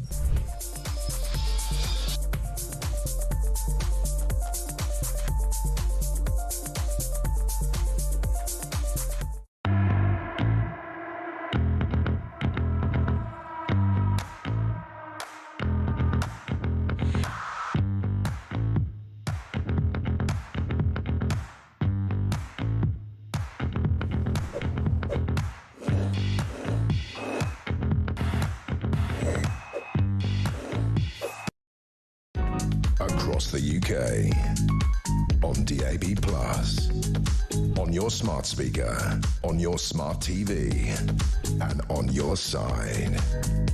This is Talk. One from Scott, who says, speaking to members of the local community about the trouble in Ballymena, nobody supports the violence, but everybody I've spoken to so far supports the sentiment behind it. Politicians need to start listening, or this country is going to become all too common, or these scenes are going to become all too common in Britain. And that's the problem. No politician wants to think that you've listened to a race rioter, right? Okay. Other than Keir Starmer in America, after the riots a couple of years ago when George Floyd was, by the way, spoiler alert, factoid, was not racially killed, but killed nonetheless. It wasn't race related, never was, didn't come up in the court, the officer was never charged with that. But you wouldn't think so, because what happened afterwards, and he's gone to prison forever, and rightly so, because he was, nearly said a very bad word then automatically, a very bad policeman. But the riots that then set half of America on fire, Keir Starmer at the time was going, well, you have to look behind what is happening. You have to look at the underlying cause. Yeah, it was the point that Scott's just made, looking at the underlying cause, the sentiment behind it. Starmer said that over the riots in America. Well, say the same thing about this then, because there's an issue. There's a big issue, and it needs to be addressed. It needs to at least first acknowledged. It's no use going on the telly and going, I know people are, they're anxious for a response to immigration or whatever. It's not all immigration, by the way. Not everybody's a mad racist. Not everybody hates foreigners. That's not really the issue. It just cheapens the issue into a very divisive kind of polarised, it's either this or it's either that. And it isn't. It's much more nuanced than that. And social cohesion is central to everything. But it gets relegated in this debate as an almost, any other business kind of point. George is in Dundee on this issue. George, good afternoon to you. Good afternoon, sir. What a fine day it is as well. It's an absolute beauty, isn't it? Yeah, brilliant. This riot in Northern Ireland, right? I see the irony in things a lot, and the irony of politicians and the police saying the rule of law must be obeyed. Yeah. People have watched for the last 20 years. The most basic rule of law in this country is defend your borders. Defend your borders. That's gone. Shoplifting is a national sport now. Knife crime's out of control. Drug crime rarely gets investigated. Yep. We've had our Prime Minister down on one knee for other rioters.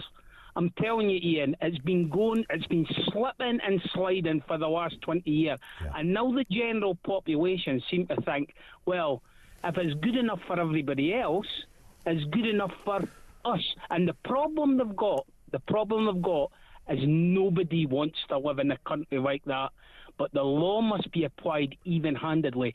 Keir Starmer could sit in seat 11A between now and the next election. He ain't surviving. Yeah. And since when did it become controversial to say maybe it's not a good idea to put 200 people who do not speak English at all, have no job and no means of supporting themselves, into a population of a couple of thousand or so? At what point is that controversial? It's not controversial. Correct. Why have we sort of educated ourselves into believing that it's controversial? It's absolutely flipping criminal. That's what it is. Yeah. But why are people thinking it's controversial? Oh, you can't say that. Yeah, you can. It's just very basic fact. It's fact, and you use the word social cohesion. Immigrants have got to come into this country, and they've got to be managed to come into our way of life. That's how the country's operated for the last 300 years with immigrants. Now it has been swamped, and people see. And I'll tell you the next one that's brewing, Ian. I'll tell you the next one that's brewing.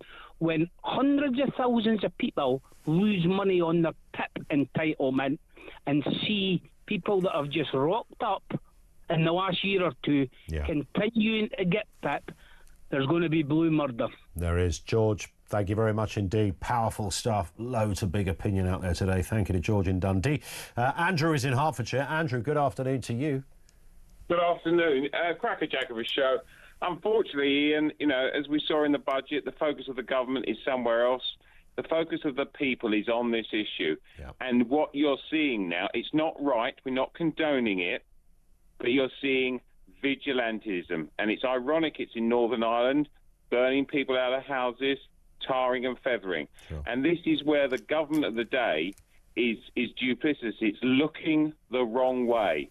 And unfortunately, sadly for Starmer, there's going to be worse to come because he's failing to address it. He isn't listening to the people. Yeah. What do you, supposedly, he's accused at one end of the Labour Party, or the kind of Corbynites, of being, trying to catch Reform UK's tail on this stuff. He talked about an island of strangers. Now we've got to sort things out. Didn't mean anything. It was all vacuous guff, but he said it nonetheless. People were looking at him going, this is a Labour politician saying this kind of stuff. They were almost disgusted by it. Yeah, but the trouble is, Ian, is if you're a leader, you're not looking behind. You're looking forward. You're taking people with you. So why is he reform's irrelevant? The Conservatives are lead the country at this moment. Yeah. Where's the Home Secretary? This is Great Britain. Why isn't he over there? But also, Andrew, just to fire into this, I mentioned this to Alex Phillips earlier. Forget, even if you don't have big views on immigration, even if you don't understand my argument about social assimilation and social cohesion, even if you don't any of that stuff, even if people are speaking the language, just look at it from an economic perspective then. Like the number of people that come into a country, the areas that affects in terms of health and social care and the ability to see patients on time, get operations, school places, translators. The economics would be another argument, right? They speak for themselves. You're 100% right, but all the time, it doesn't matter what we discuss, it comes back to the same root cause. We have illegal immigration, which is dragging the country and all the services downward, and the government is taxing jobs and worried about windmills. And that's the bit that, people are going through this, they're experienced this, and the biggest message from the government is buy an electric car and stick a windmill on your roof. And it's that juxtaposition of curious criminal priorities, or lack of, that really irks. Andrew, thank you, mate, for that. Great call, 0344 499 1000. Howard in Suffolk says, I've got an idea, Ian. If these problems are more likely to kick off in port areas, why not put the immigrants into not port areas? The only difference will be the well of people will get them shipped out by the truckload when they hold their nose and clutch their jewellery. Poorer people like me cannot express our views as the academic, media, political classes can, and the result is furious anger. It's spot on. That's exactly what happens. You would not see 200 of any single group being plonked into Notting Hill or Sheen or somewhere like that, or some lovely suburban part of leafy Cheshire on the outskirts over there. It wouldn't happen. It will never happen. And so from afar, these people can opine about how, we have to, step in, it's our duty, we got some kind of EU diktat or some old crazy law that was made in the 40s that for some reason still applies today. they will use that. And doesn't it make us better people? But yeah, because you're not experiencing any of this. That's why you can say that. 0344 499 1000. We're going to chat to Chris Lomas in a second, by the way. He's a pilot and aviation specialist with reference to the tragic Air India crash yesterday. What could have gone wrong on a flight that looked, up till that point, not particularly controversial, seemed to take off effortlessly in the usual way, but it was a matter of a minute before they realised something was badly wrong. Details coming next on Talk.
Across the UK, on DAB+, on your smart speaker, on your smart TV, and on your side. This is Talk. It is Talk. 0344 499 1000. We'll go back to more of your calls and comments in just a couple of moments.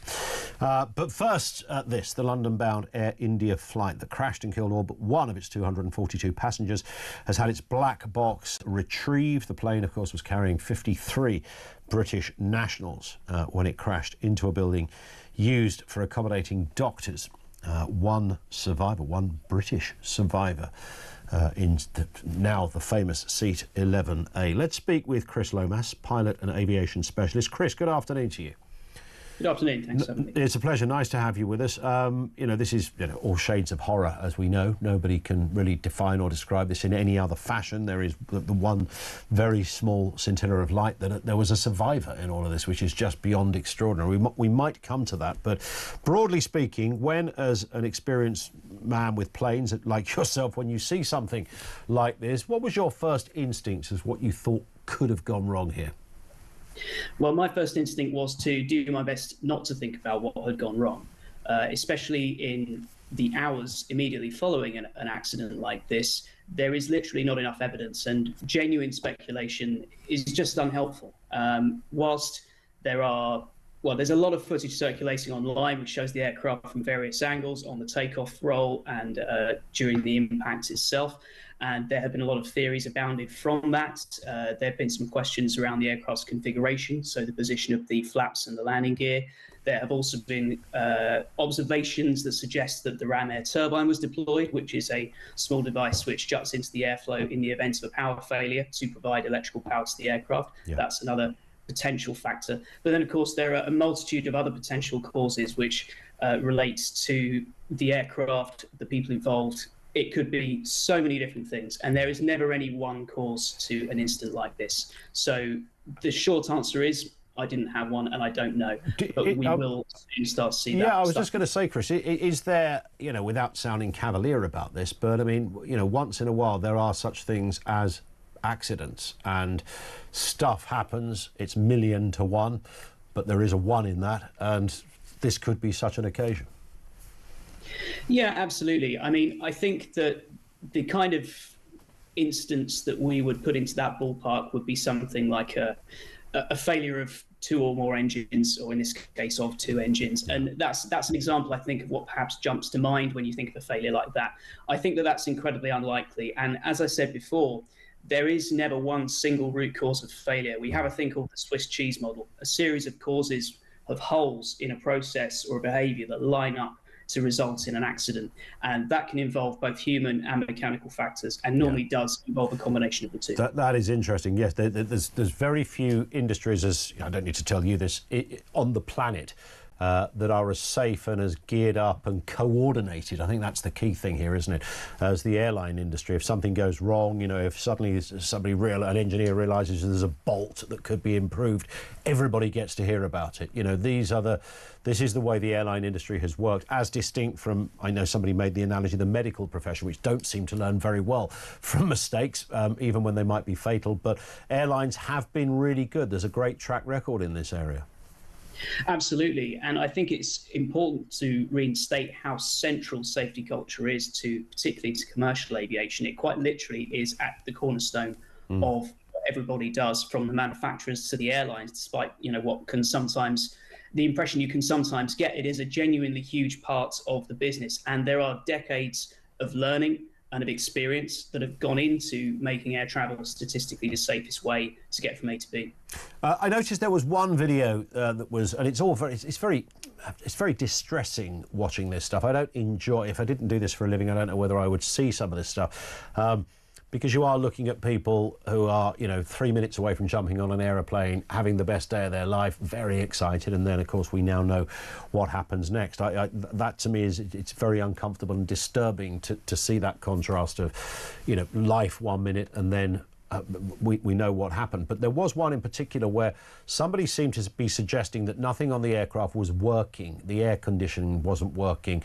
The touch screen on the back of the seat wasn't working. Now, I don't know whether there's any significance in that, or whether you've even seen this, Chris, but would something like that be a clue to something? Or could it just be that they hadn't turned on that particular part of the pre-takeoff routine? Yeah, so I have seen the footage you're referring to, and from what I recall of the footage, it refers to, I think, a malfunctioning in-flight entertainment system, or a non-powered in-flight entertainment system, some flickering lights in the cabin, and a lack of air conditioning. Now, it's important to realise how separate systems like that are to the core operation of the aircraft, in terms of the systems that come into play during takeoff.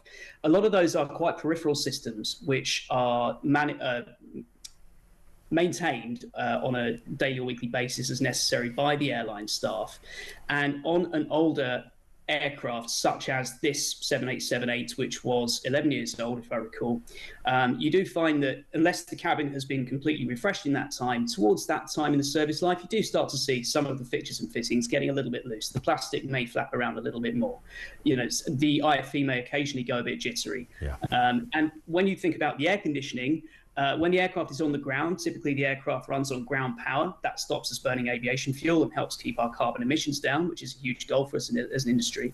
And quite often the air conditioning and air circulation in the aircraft has frankly a lot less oomph to it when it's ground powered. And you will notice when the engines start on the aircraft, that's typically when that air circulation from the blower over your head really kicks in. Yeah. So I don't think that there's anything we can immediately draw from that content. Just talk us through, if you would, Chris, sort of what happens next. We mentioned the black box recovery. Is it 1 or 2 black boxes? And what specifically are they? What do they hope to extrapolate from them? Yes, so one of the first goals in any air crash investigation, I'm not an investigator myself, of course, but from my understanding, one of the early goals is to recover those recorders. There are 2 recorders. We call them black boxes. They're actually big orange boxes that live in the tail of the aircraft, which is typically the part that survives a heavy impact like this. There are 2 of them. One is a cockpit voice recorder, which is exactly what it sounds like. It records every sound that we hear in the flight deck. internal communications and communications with air traffic control. The other is a flight data recorder, which records the parameters of the aircraft itself, so what the pilots have set, what the aircraft is doing, what the aircraft is sensing. Now, I'm not sure which one they found. I'm not sure that's been released, but those two boxes, the data from those two is overlaid quite early on in an investigation, and that really helps investigators start to knit together what may have happened. And often it's probably one of the most significant finds in any investigation. And it's a difficult site to work with, in an urban environment like that with a lot of debris. So they've done well, I think, to find one so quickly. Yes, indeed, and clearly the quicker the better. But of course, as you rightly allude to there, Chris, it's not, given what you're working with, a completely wreck of an aircraft, not always the easiest thing to do.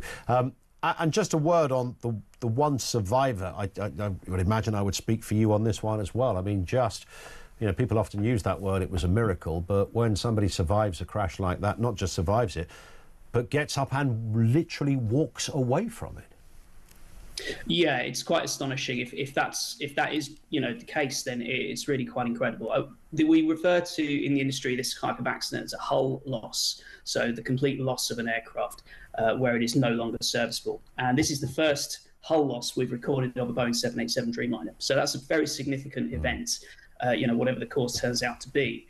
And sadly, drops from altitude, albeit not a great deal of altitude, 625 feet, the last altitude we registered on Flight Radar 24, at speed with full fuel tanks for that 10-hour flight to London. The odds of getting out of it, sadly, are incredibly slim, and it seems that in this case one individual has defied those odds, and it's a small saving grace, I think, in what is otherwise a very, very sad situation. Just out of interest, how fast is an aircraft going at that point? It always looks from the, when you're on the ground and you look at it, it looks fairly slow. What sort of speed, though, would it be doing up 600 feet into the air? Well, it depends on the aircraft, and it's important to state that actually this is one of the slower phases of flight. Takeoff and landing are when the aircraft is operating at its slowest speed, so that is a fair assessment. You're at the highest speed when you're in the cruise phase of the flight. Typically, passenger jets can take off anywhere between sort of 140 to 150 knots. We measure airspeed in knots in aviation, and typically aircraft don't fly above 250 knots below 10,000 feet. So I don't have the airspeed data, sadly, in front of me for this flight. We will have tracked that, but the ground speed of the aircraft, you'll be able to see that by looking at the replay on Flight Radar. But certainly at a speed and a height that you would ordinarily assume nobody could survive. But, amazing for this one survivor that they have managed to circumnavigate all the odds on this one, I guess. Listen, Chris, great to have you on. Very insightful stuff. Thank you for your time, sir. Chris Lomas, pilot and aviation specialist. Thank you to him. There is a lot in that, of course, and naturally, people will speculate forever. Doesn't take much, does it, to go on social media and realise, oh, look, the conspiracy theories have begun already. There's a load of that going on. This comes from Trevor in Harrow. Says, your contributor Danny Shaw has this so wrong when talking about Northern Ireland riots. This has united both nationalists and unionists, which after 400 years of divide means something big is happening. It has. And Ireland have had this extraordinary experience with almost spontaneous immigration upon it, which of course is in many ways is magnified just merely down to the fact this is a much smaller country, and it has meant that the problem is illuminated sort of 100-fold perhaps than maybe other places. I don't even think the Irish government, and I'm sure people in Ireland will back this up, and there might be politicians to the contrary, but you're not going to get a peep out of Sinn Féin on this one, that's for sure. And I don't know what the official line has been from the Taoiseach or elsewhere on this, but I'm not hearing a great deal. I'm not hearing animated, like, we've got a problem here. You don't hear that from politicians. Somebody doesn't go, and this is what I keep saying it. It's why Nigel Farage does really, really well, and Kemi Badenoch will never do very, very well, because she hasn't got it in her to go, mate, we've got a problem here, right? We're going to sort this thing out. They sort of speak in kind of pre-rehearsed press release type cant, and it just sounds all shades of insincere. It's clunky, it's awkward. You feel they don't really mean it. They're not very good at it. They don't speak to you like you're in the pub, and I know that's not the only qualification for being a politician. Jacob Rees-Mogg was a good speaker. He doesn't sound like the blokes I meet in the pub, so there are exceptions, but you take the point. It's that sort of casual surety and confidence that you're not getting from politicians. Be interested to hear, if you're in Ireland, what you're feeling from your own politicians there. Thomas is in Belfast, on the other side of the border. Thomas, what are your thoughts? Good afternoon to you. Good afternoon, and thank you for taking the call. It's well, I mean, you had one of the chaps on earlier. Yeah. And I think it was the chap, not the chap Kevin, it was the guy who was the previous advisor to Yvette Cooper, is that correct? Yes, previous advisor to Yvette Cooper, before she was Home Secretary. I mean, being from Northern Ireland, one thing that sticks in our throats is this chap who really has no lived experience regarding Northern Ireland at all. He spoke about how basically being what a typical left-wing ideologue, the only thing to do is a broad sweeping brush of arrests and people should go down for 10 years and this and that. I mean, that's one way of dealing it, but the people of Northern Ireland have for years rebutted any kind of governmental nonsense where they want to take over and tell us you're doing wrong. Yes, there's a lot of thuggery over here. We get it. I'm a middle-class person. I work for one of the big four. I live in a private street. We now have 2 families in our street. We don't know the religion of these people. Frankly, we're not interested. We don't know what their values are, but they don't want to speak to us. We've tried our best. We're doing everything that we can to be a welcoming nation. But they don't want to talk to us. We want to welcome to our street parties. And one of the chaps, I mean, you mentioned earlier when you were talking to the chap Kevin, he, for example, said, oh, these are the type of people who would have maybe a picture of the king or the queen in their house. Yes, that is probably the case. You'll probably find that the most loyalist part of the United Kingdom is Northern Ireland. 100%. And for good reason. Yeah. Because we believe in the Judeo-Christian values that have always supported our way of life. Yep. And that's what will sustain this country at the end of the day. Well, you'd think so, but again, that's seen as controversial.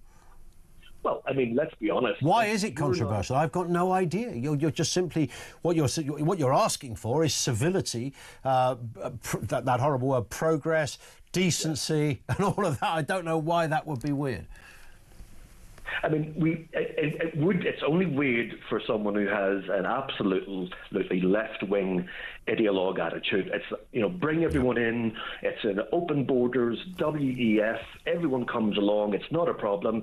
But we all know we are a very welcoming nation. In fact, I think given our track record on immigration, we're the most welcoming nation. However, there's no point having all of these people come to your land if they can't simply integrate, if they can't simply talk to us, because we're open to conversation, we're open to integration. And like the lady said who was married to the chap from Northern Ireland, frankly, all of us here are very concerned that it hasn't happened before, and we are very concerned that this is not going to die down. The people of Northern Ireland, both Catholic and Protestant, they don't lie down to things like this. They're not likely to be told by the government, you're a child, you're wrong. They will stand up for the nation. Well, it's not as if, people in that region, that area, that country haven't had some experience of having to, put your foot down, make your points known.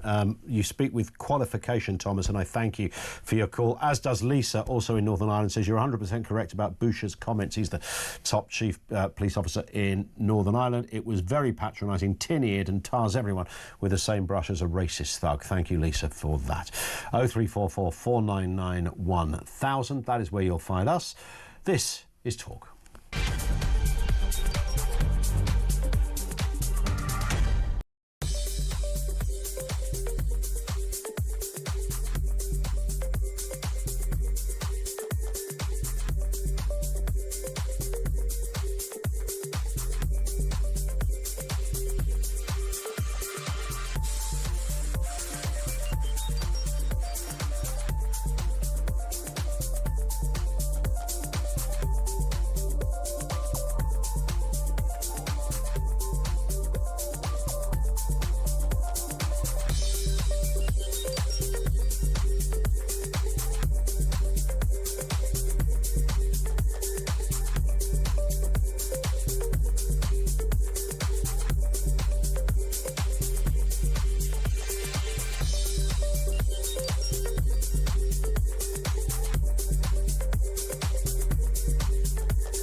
Where is the money coming from, and can we afford it? And where the money is coming from are these eye-watering taxes that this government is dishing out left, right and centre that has been killing growth, strangling businesses. We've seen a government that through destroying growth, through stoking inflation, getting interest rates higher than they would otherwise be, adding to this huge mound of national debt, the servicing costs on which, incidentally, are 100 billion a year in interest alone. That's twice what we spend on defence. You're really seeing a government that's losing control of the public finances.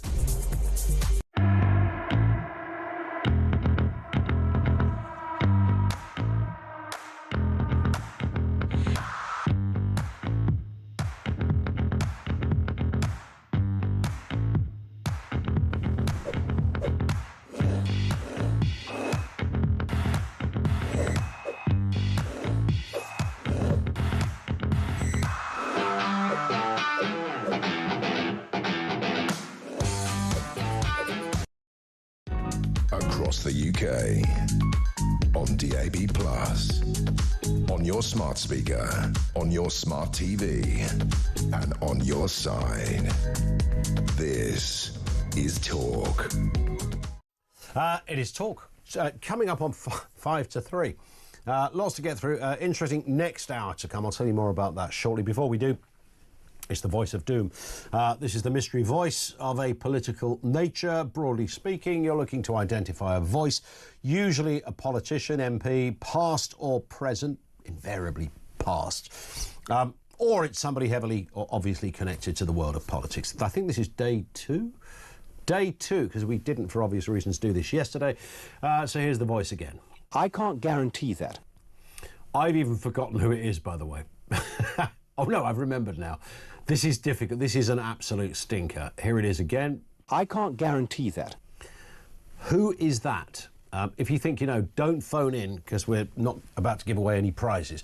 But if you just fancy joining in, you can message on 87222. And if we get a correct answer, of course, after the news headlines, we reveal all. If we don't, it rolls over to Monday. Here it is again. I can't guarantee that. Do you know, it's so hard, I think we should play it again. I can't guarantee that. Who's that then? 87222, if you think you know. We're looking for a correct one, but I'm not holding my breath. Kevin is in Basingstoke. Back to the calls. Kevin, how are you doing? I'm fine, thank you. You? Good, thanks. Yeah, far away. Yeah, these people that are writing are basically racist thugs. Apparently so, yeah. Because, just because the two suspects were Romanian, they decide to smash into people's houses with the people in there are foreign or refugees or something. I don't know quite who they are. And then set fire to the houses with women and children in it. So they don't care about children, do they? No one's going to defend that, though, are they? But of course it didn't start like that. On Monday there was a peaceful protest. Yeah, well, the peaceful protest is fine, but why did it escalate? Why? What? Because people always hijack a situation, right? You could be arguing about capitalism, you could be talking about Brexit, and there will always be a contingent of people who will pitch up because they want to tear the place apart. Yeah, exactly. Yeah, it does get hijacked, but the people. Does that mean we never explore how it first began? Well, we didn't see. I didn't see any Catholic churches being burnt down when there was with the paedophilia of, in the Catholic Church, or riots on the streets, or mass protests, but because it's two Romanians, and they're. I don't think, from what my knowledge tells me, Kevin, and I stand to be corrected, that it's specifically about two Romanians. I did say this on Monday. If you want to look at rape and sexual offences, there have been others in that region over the years, and even quite recently, that weren't Romanian based, and no one had a riot. So I get the point you're making. I think it was more of a tipping point for the wider conversation about social cohesion and immigration. No, yeah, but it's just thuggery. It's just... Well, not if you originally say, look, OK, because, catalysts begin in curious ways. History will tell us that it might not be conventional. It might be a bit weird that suddenly there's a sexual assault and it begins, this situation which results in a riot. But for many, it begins with something else. It begins with a great example of, or a highlighting of where we're at. Doesn't mean that every Romanian is somehow a rapist or a child sex offender, but it begins a debate that was already there in the community about a lack of social cohesion. Why have we got 200 people in our neck of the woods who don't speak the language, don't go to work? We want to discuss this. Something like this happens, rightly or wrongly, it becomes a catalyst for the discussion. But we need more immigration, not less. In the 50s, there was 5 people working for every pensioner. Now there's 3.6 people working for every pensioner. Yeah. The key word there is working. No, of working age. Of working well, not age. if they're not working, they're of no use, no, are of they? working age. Yeah, but if they're not working, they're of no use. No, but even if everybody was working, which never ever happens, there's always No, but if you have, well, why would you be importing people who are not working? Well, the people that are coming here, for one example, right, about 3 or 4 years ago, there were 750,000 overseas students coming to this country, and it brought in £57 billion. Yeah, it's a multi-billion-pound industry. That's a student further education industry. Like oil is a good industry. That's an industry. I get it. We hit the clock, Kevin. Thank you. Would have kept you on for longer. Don't think it would have gone anywhere, but that's another story. Voice of Doom, who's this? I can't guarantee that. Answer coming up after the news headlines, coming next at 3 o'clock.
Across the UK, on DAB+, on your smart speaker, on your smart TV, and on your side.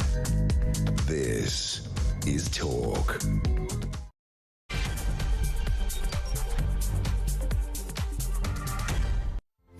Good afternoon. Welcome back. It is Talk. Lots to get through. We are, of course, talking about those protests, which turned to riots in Northern Ireland over the last few days, attacking police for a 4th night, 41 officers injured, 15 arrests made. There continues to be issues in that neck of the woods, and the authorities are vowing to prosecute those responsible. We all get that. No one wants to see that kind of violence. It is horrific. It is frankly unforgivable and moronic. Do we, though, ignore where this began? And that's, of course, the question you would apply to any kind of riotous behaviour. We might not like the manifestation, but do we explore the original, the sentiment, how it started? We'll have more comment on that as well. Also this afternoon, Israel claiming to have hit 100 targets using 200 warplanes overnight. They're striking Iran's nuclear facilities, wiping out absolutely dozens of the air defences over there and assassinating military commanders. Donald Trump has told Iran to make a deal over its nuclear programme or there'll be nothing left of the country. We're joined by Sir Richard Dalton, later former ambassador, joining us on the programme. He knows his stuff in this area. And a new documentary on the disappearance of Madeleine McCann has just been released. We'll be talking to one of the journalists involved later in the programme. Everything you need to know, all the breaking news right here on Talk 0344 499 1000. Now, before we go any further, it is, of course, the voice of doom. Have we got a winner? Well, let's have a listen to some. Let's have a listen to the voice, firstly. I can't guarantee that. Who's that?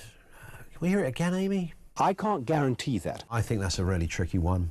These are some of the guesses. Keith Joseph, no. Mrs. Thatcher's former, but was he Foreign Secretary, Home Secretary, advisor? Keith Joseph. No, it's not him. Peter Mandelson, no. Paddy Ashdown, no. Boris Johnson, no. Jeffrey Archer, no. Norman Lamont, no. Somebody said Don Warrington. Isn't Don Warrington one of the lodgers in the 70s sitcom Rising Damp? He's done quite...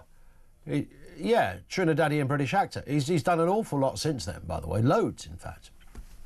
I think he was in Death in Paradise, wasn't he, as well? I think. And he's got an MBE, and he's not a politician. So it's not Don Warrington. We haven't got a right answer, which means it rolls over to Monday. Stand by for that. As I was just saying, strikes by Israel on Iran have left the country's Revolutionary Guard leader, General Hossein Salami, and Chief of Staff of the Armed Forces dead.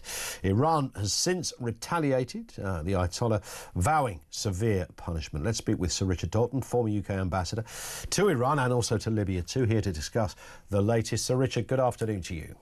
Good afternoon. The key word, it seems to me, coming from Israel is preemptive. That's right, but this is a bogus claim. There is no published evidence that Iran was proceeding to a different phase of its nuclear program. The extant intelligence assessments that have been made public are that Iran has not taken a decision to develop nuclear weapons.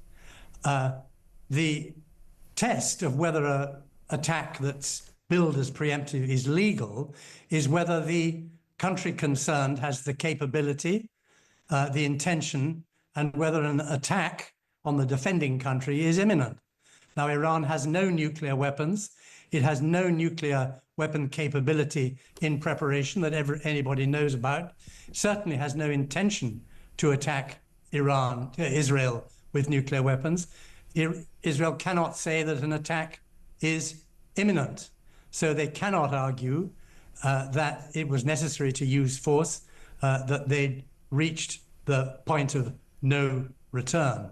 Moreover, peaceful means to resolve the question were still in play. And the United States president and everybody else who talks to Israel has said, give these talks a chance. But yet again, Israel has used violence in an attempt to end chances of peaceful resolution of problems. And of course their response couldn't be more different to how you've defined this, Sir Richard. They say Iran could have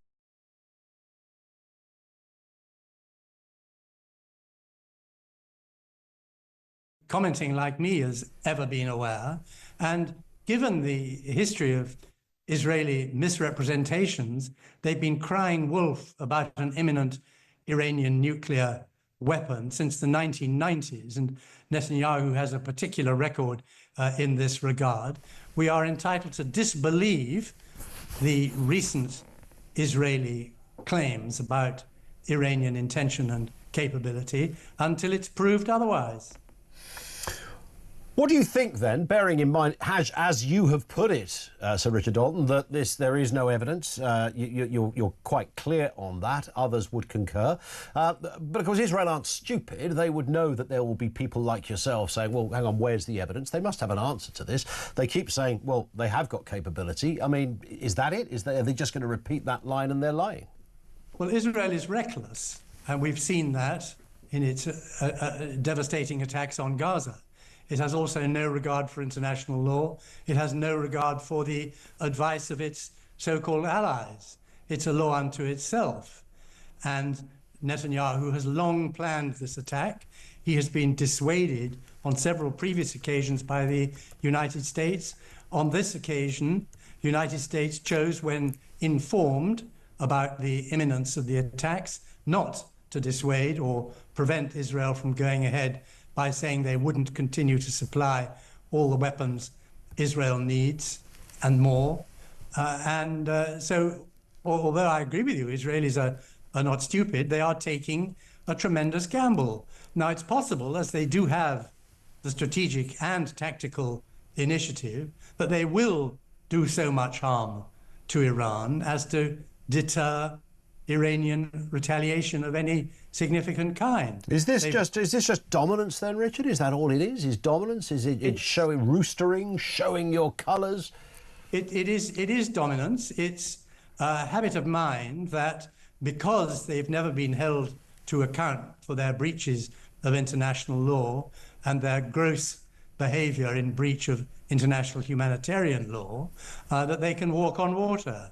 And having weakened Iran significantly last year in the military exchanges, having removed Iran's deterrent capability by destroying Hezbollah as an active military force during Israeli attacks on Lebanon, Netanyahu will have concluded that there's never been a better time to carry out his long gestated plan.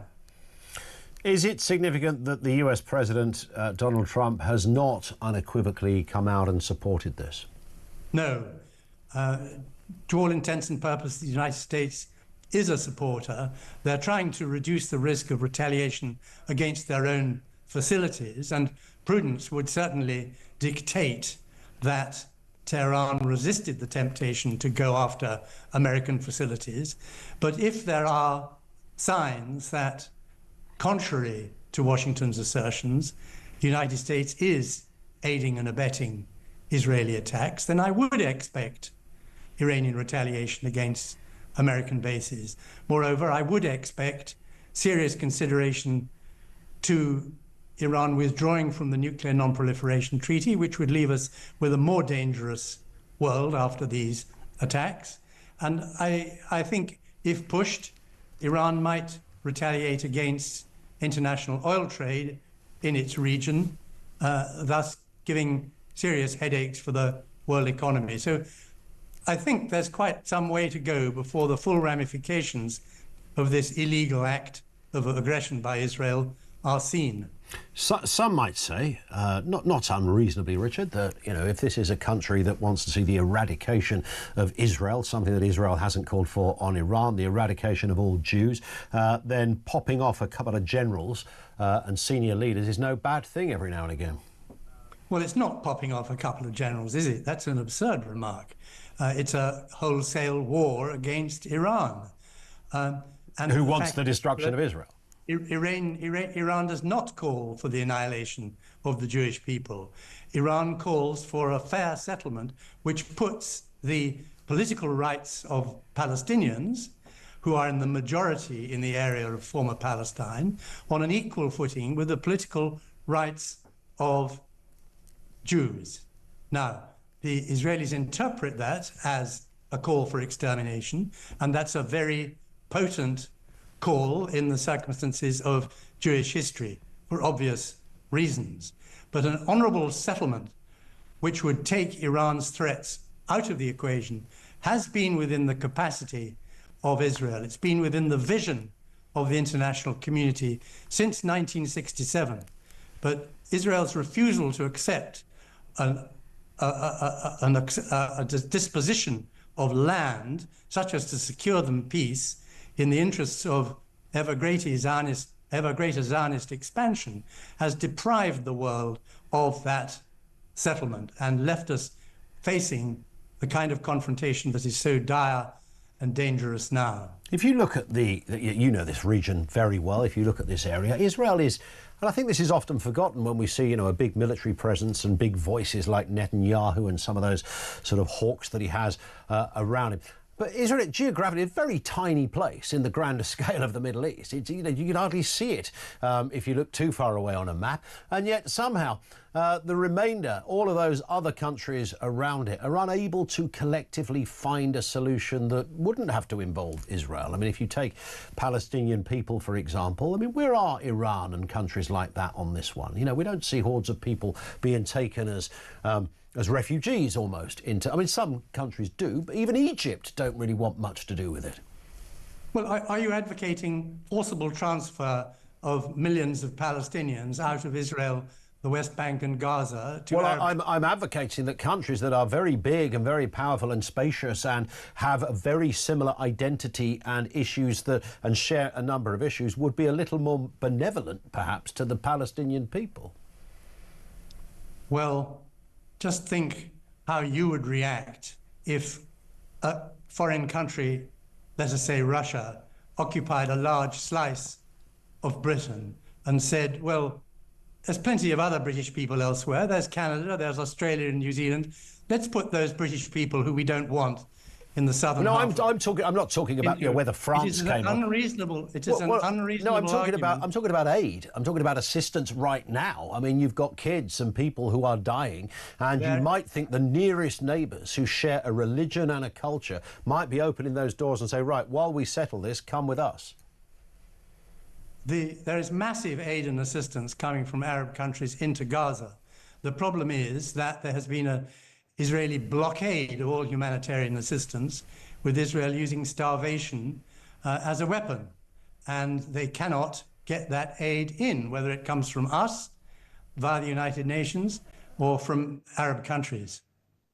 On that point, Sir Richard Dalton, thank you, sir, for your time. Really appreciate that. Former US ambassador to Iran. He was also ambassador to Libya, by the way, former consul general in Jerusalem too. So he knows the terrain, and he's pointing the finger firmly at Israel. He says they're lying. The phrase he used was BS.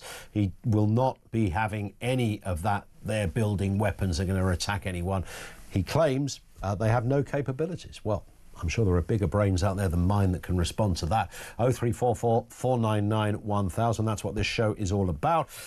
This one comes in from Andy in Woolwich, who says, was Kevin for real? I think it was the caller just before the news.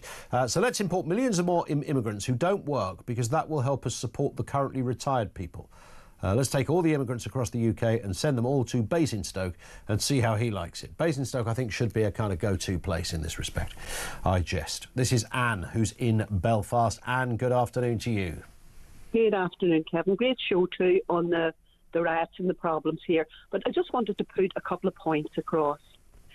In 1998, we were told by Tony Blair, the government and our politicians, that we should vote for the Good Friday Agreement. Yeah. We were told that by doing so we would have peace, equal footing, investment, jobs, etc.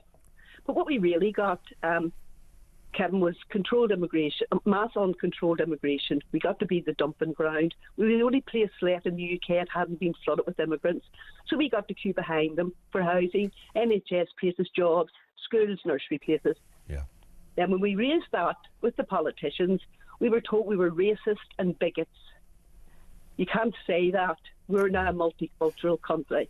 What we got was forced multiculturalism, and no one asked us. We never got a vote on that issue. Yeah. Sorry, just very briefly, as according to Sir, was it Richard Dalton that was just on there? Yes, yeah. He sounds like an anti-Semite to me, sorry. Wow. Because what he was saying there was ridiculous. He would clearly refute that and say he worked alongside Jews when he was in Israel, and clearly nothing of the sort would cross his mind. I'm only saying that because he's not here to defend himself, Anne. And I don't mean to offend him, but all I'm saying is the Israelis have excellent intelligence, and if they say it, I think we should believe them, not wait until Iran nukes us and then stand up and clutch our pearls and go, oh, God, we should have believed Netanyahu. Yeah. Well, I mean, listen, Anne, thank you very much indeed for your call. He said something at the very beginning when he first said Iran have no plans to accelerate a nuclear plan, which suggests that they have some plans, if that makes sense. And then he said they don't have any plans at all. I've always thought there was an area of suspicion. I, in fact, take it further. I'd assume there was some level of confirmation that they were building in this area. Preemptive is what Israel said. Believe who you want to. That was Anne in Belfast. Thank you to her. 0344 499 1000.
Across the UK, on DAB+, on your smart speaker, on your smart TV, and on your side. This is Talk. This is Fern in Glasgow. The amount of migration coming into the UK is causing our country societal and economic harm. It is a lie that they contribute more than they take. This country is on its knees, and Starmer and co are fully complicit in its demise. Yeah, there's a lot of urban mythology. If you take an NHS neurosurgeon, as I said yesterday, who's come here from India or Pakistan, then I have no doubt he contributes more in his tax than most people would do. If you took a big engineer who works at one of the big science companies, I don't know, King's College London or something, then I'm pretty sure similarly. I don't think that tells the story of the average person who's coming across a boat, coming across the channel in a boat. I genuinely don't think it is. And I don't think it tells the story of lots of other people who've overstayed visas or family members of people who've overstayed visas. I mean, it would be nonsense. But that's what that last caller, was it Kevin before the news? I think that's what he was sort of trying to suggest. He was making the point that we need more people in order to keep, economically, we have a low birth rate and that's going to come back and bite us. But that's not going to be rescued by some Channel migrants. It just isn't. Or the good Roma people of Ballymena. It's not going to happen there either.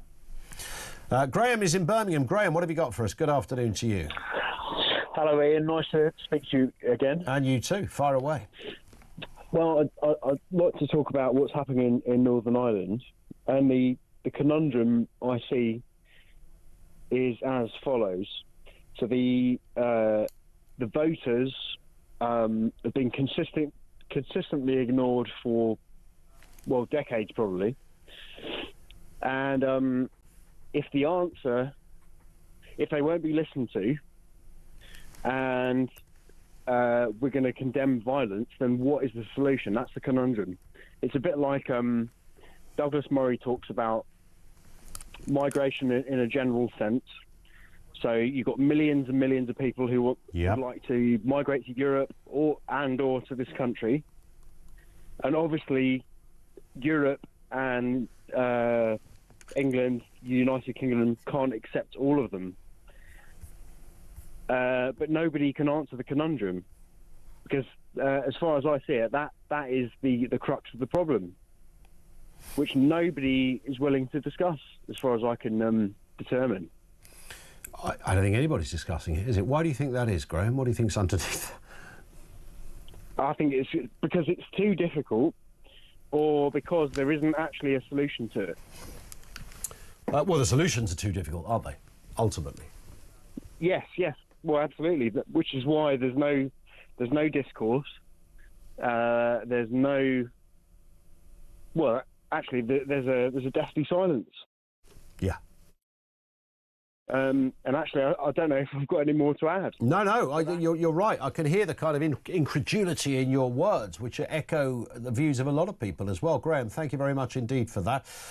Great call. This comes from Jason in Bristol. Says, I just want to say I rang up my doctors yesterday to make an appointment. They told me the 15th of July, and my friend who works as a door supervisor at one of the hotels told me that migrants can get a doctor in 24 hours. You can see why everyone's up in arms about it. I'm going to say this in the interest of fairness, I don't think you can just get a doctor in 24 hours. I think when you first, just because you're in a migrant hotel, when you first arrive, there can be some kind of medical availability within 24 hours. I'm not sure that's ongoing for the rest of your stay in the Holiday Inn or the Four Seasons. I stand to be corrected. Darren in Barnsley says, on the immigration issue, we had a Romanian couple move in next to us a few years ago, and they're probably the nicest people you could wish to meet. One example of this was when I asked if I could borrow the ladder to do a job near our roofline. I told him what it was for and when it was convenient for him. I popped out in the car for some reason, and by the time I got back, he'd actually done the job for me.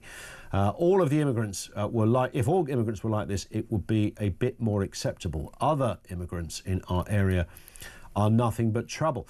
And again, that comes back to, you're talking about, your average Romanian person who's come to this country would have probably come, I'm assuming, Darren, pre the whole Brexit thing, so is here legitimately as an EU citizen.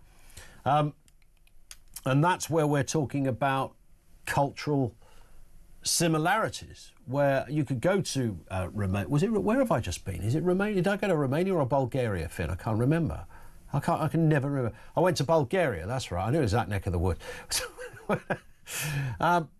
And yet there are differences, and there are parts of the place that I thought were years back from where we are. But broadly speaking, the cultural similarities are there. It's kind of on our doorstep, if you like. So that isn't a problem. And for most people, isn't a problem. But when we talk about immigration, that's usually not what we're talking about, is it? We're talking about other issues around immigration. Gary is in Derbyshire. Gary, what have you got for us? Hi. I've heard all this talk about Ballymena, and what's happening. I've never heard anybody mention the poor girl who was allegedly involved in attempted rape. I believe she was 13 years old. Yeah. Rape is rape in whichever culture and country you come from, you're born in. Well, unfortunately, it isn't, is it? Because there are some cultures and countries where it would get ignored, where a man could rape his wife or another girl and it would be very hard. And sometimes the girl will find herself in jail.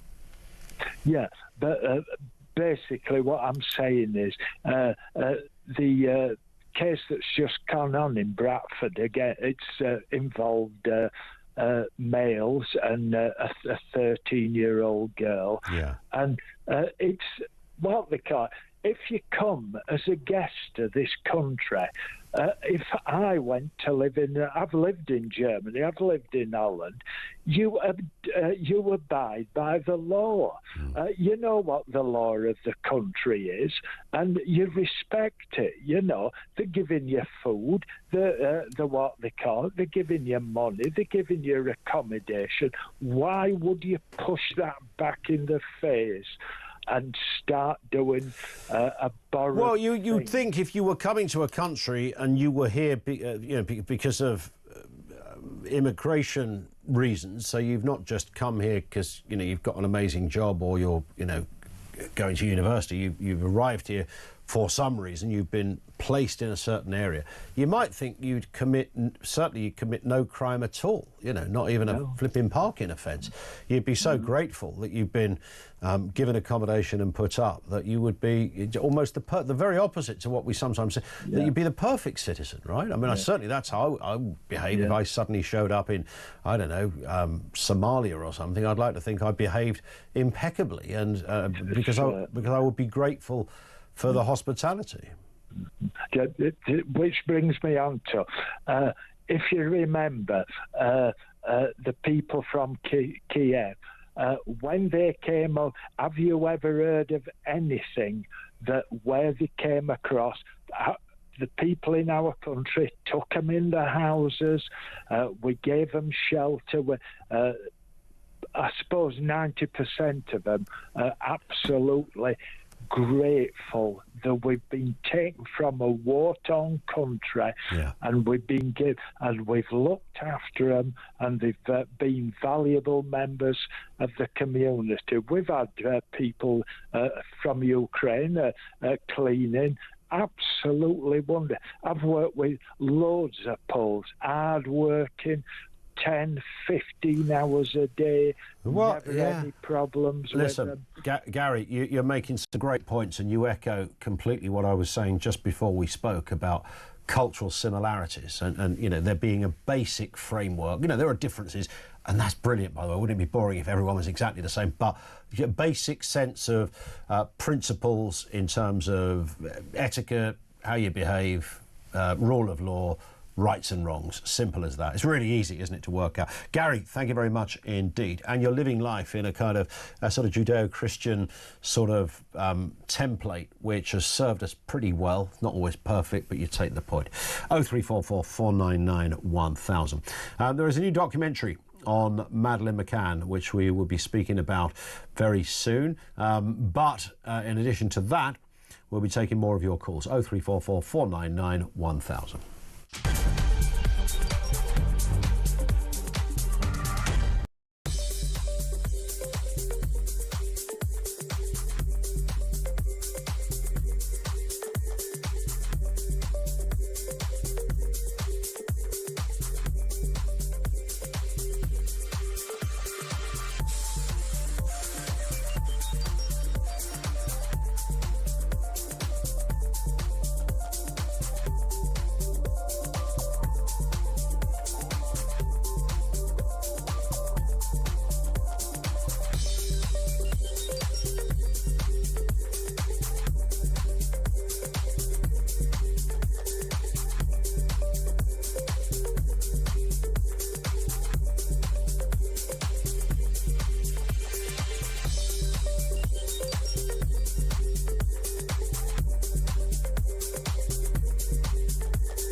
across the UK.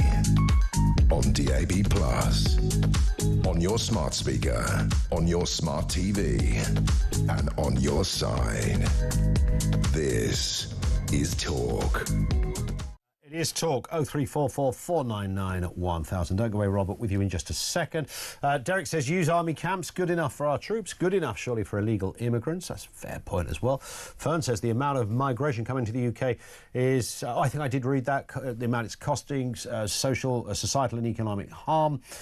This one came in from Ian, who's Ian in Surrey. If the media and the government keep calling ordinary people racist, then those people will assume they are racist and accept it. Then you do have a problem on your hands. Keep the term racist for actual racists. I mean, that's the point, isn't it? That is the point. You also diminish.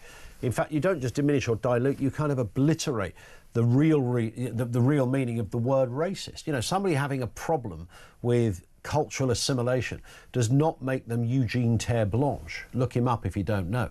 I mean, that's the idea that you're a mad sort of clan-supporting racist. It's just so bonkers, and the glib and casual way that not very intelligent politicians and chiefs wheel out that phrase, because it makes them feel a bit better, and as far as they're concerned, they put an end to it. Oh, don't worry, because they're just racist, so we can stop everything. And we know there will be racists, by the way. We do know that. No one's stupid. They're the people, you know, cuff them, put them in jail. Give them a long old stretch as far as I'm concerned. Anything more than 31 months will do. Of course, I would do that to those people. But that's not the question we're raising here. We're talking about other people who have genuine concerns about immigration, who you cannot just write off as being a racist because they raise something about the issues surrounding something that is literally game-changing and, for some people, life-changing. And politicians don't get it because they don't live with it. Robert's in Hertfordshire. Robert, what have you got for us? Good afternoon. Yeah, I mean, you're bang on the money there. The trouble is, that's what's got us into the situation straight away. You know, it's woke and it's tolerance, and this is where it's come. But I'd completely disagree with the government's idea of encouraging people with more than one home to let them out to migrants, and I'll tell you for why. Number one, I don't believe that many British people would do it. I believe that the majority, and that's not being racist, that's just, I believe the majority of the people who've got the second homes who will do that are not British. Now, the other thing is what you're now doing. Look, we've made our bed. OK, it's costing a fortune, but at least you know, if they're in the hotels, at least you know you've got all your bad eggs in one basket. You know where they are. You know, once you start putting them in, imagine your mum and dad or your Uncle Tom and Auntie Ada. They've lived in the same house. Love it. All of a sudden, they've got a wrong family moving next door. You know, it ain't fair to normal people. I think the problem is there are different types of immigration, right? So people who come across on a boat in the Channel tend to get put in a hotel, but there are other people who might be overstayers who aren't in hotels. They are in houses. Look, you know, as we're talking now, as you've had your show on today, God knows how many's come over. The trouble is, it's getting really bad now, and I feel that we're only one atrocity away from Armageddon.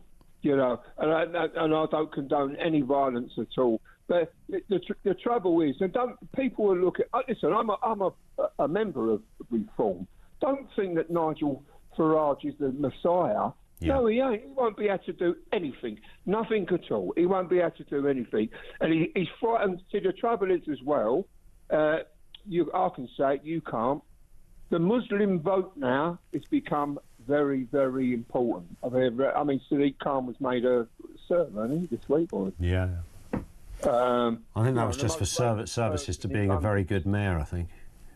Well, OK, whatever it is, good luck to him. But what I'm saying is Nigel Farage is terrified, absolutely terrified, because the Muslim vote means something now. It means something.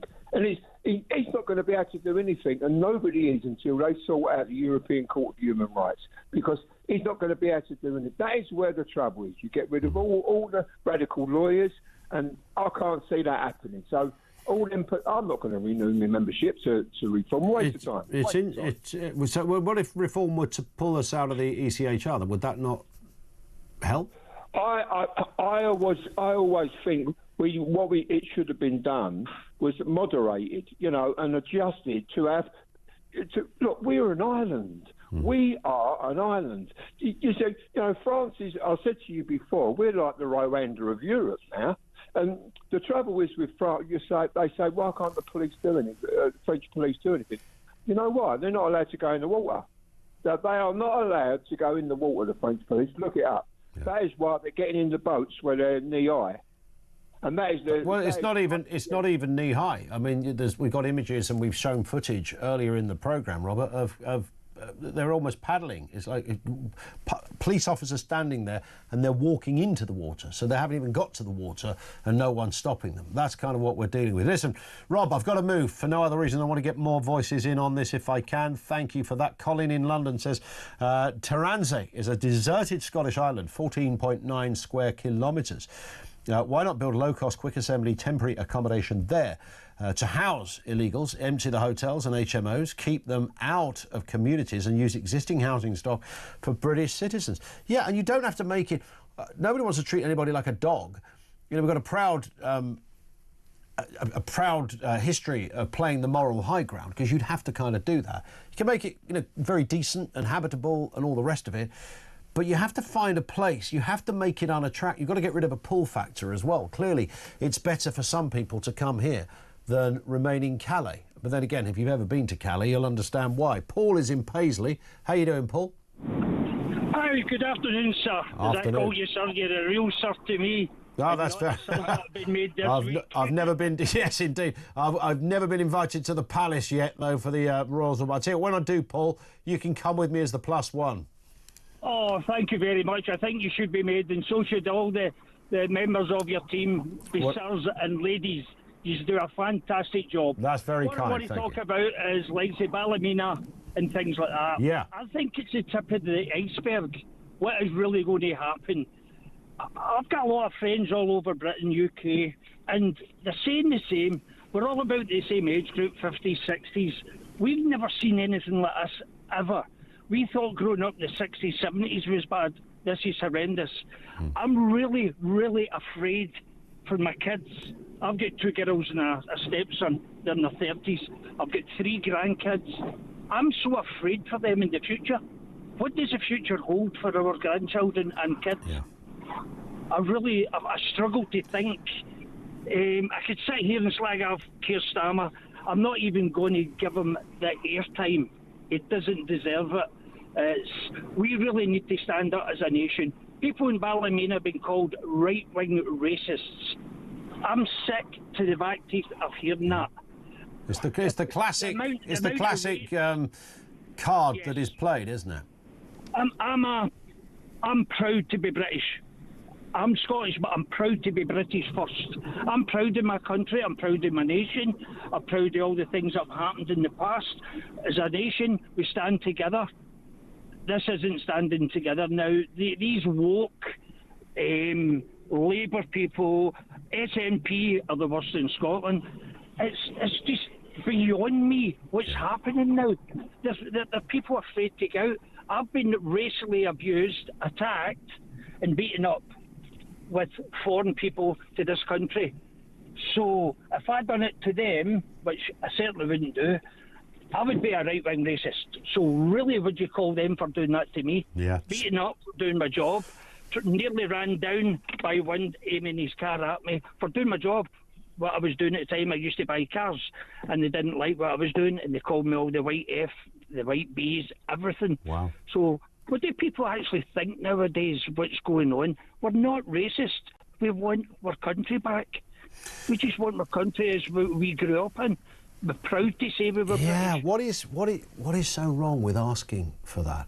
And it's not even about colour, is it? It's about cultural similarities. I have black friends, I have Asian friends, all over, as I say, the UK. I've got all different friends. Now, if you say something, right away you're a racist. But I'm not a racist. I'm afraid for my country. Where I stay in Paisley, nice old house and scheme. Bought my house a few years ago, me and my wife. My wife's from England. And we have a few empty houses at the moment. Now, I'm honestly a bit afraid of who's going to move into those houses. I'm going to look the races, because if it's some people that came over on the boats, Yeah. I'm afraid for my property and for my wife. I don't want to leave my wife alone. In Glasgow alone, in 1 week, there was a few rapes. Nothing was said about it. My mate was in Glasgow one of the nights that there was a rape, and he stopped a girl from being harassed. He just wouldn't give up this foreign guy, and he is off the boats. We know they are. They can't speak a word of English, and I'm really, really afraid of what's going to be like. And this shouldn't be the case. I mean, you've reached your stage of your life. You're clearly not an old git, Paul, but you're older than 40. And the point is, you shouldn't be. You and I shouldn't be having this conversation, right? We shouldn't. No. Why are we having this conversation in our own country about not feeling either safe or not feeling that we recognise something, or sensing that there is sort of two-tier systems, or sensing that politicians don't respond well to the average working person? I mean, it's beyond madness. Listen, Paul, I've got to move because I've got to get a lot of calls in before the news, and thank you for that. That's Paul in Paisley. Let's get a word from Norman in Dartford on that issue of the riots and what's happening in Ballymena. 4 nights on the trot, Norman. Good afternoon to you. Good afternoon. I'd like to draw your attention to what happened on Question Time last night. We've reached a new low in politics. Was this Darren Jones? Yes. I didn't see it, but all I know is that his name is floating around social media like the measles. Yeah, he said the majority of people coming over on small boats are women, children and babies. Did he actually say that? I saw somebody quote that. No, he actually said it. Where did he get that from? That's palpably not true. Well, it's a barefaced lie. And if he's still in a job come Monday, we're finished. Because if a politician, a minister, cabinet minister can go on the television and tell a barefaced lie like that in front of an audience, and a television audience, we have come to, well, I cannot believe how low we've got. I'm absolutely fuming. But here's the thing, though. I mean, the fact that he said it is one thing, but the greater clue that it gives you is how or where politicians lay their colours, what they really think. So Darren Jones clearly made that up because it's not true, but he made it up because he wants to think it's true. And these are the people representing us. Well, that's what I mean, this is a man he's not in an insignificant role. He's the Chief Secretary to the Treasury, for goodness sake, and he's coming out with lies on Question Time. Yeah, but not just innuendo, barefaced lies. Yeah. Barefaced lies. I mean, is that incredible? I've now got. You see, the trouble is, you've now made me. I've now got to watch Question Time on the train on the way home. It's absolutely incredible that a minister can sit in front of an audience and say that. Yeah. I find it. I don't know how the television stood in one piece. I was absolutely fuming because I don't normally watch it. Oh no, I'd love to have been round you. Did you have a beer while you were watching?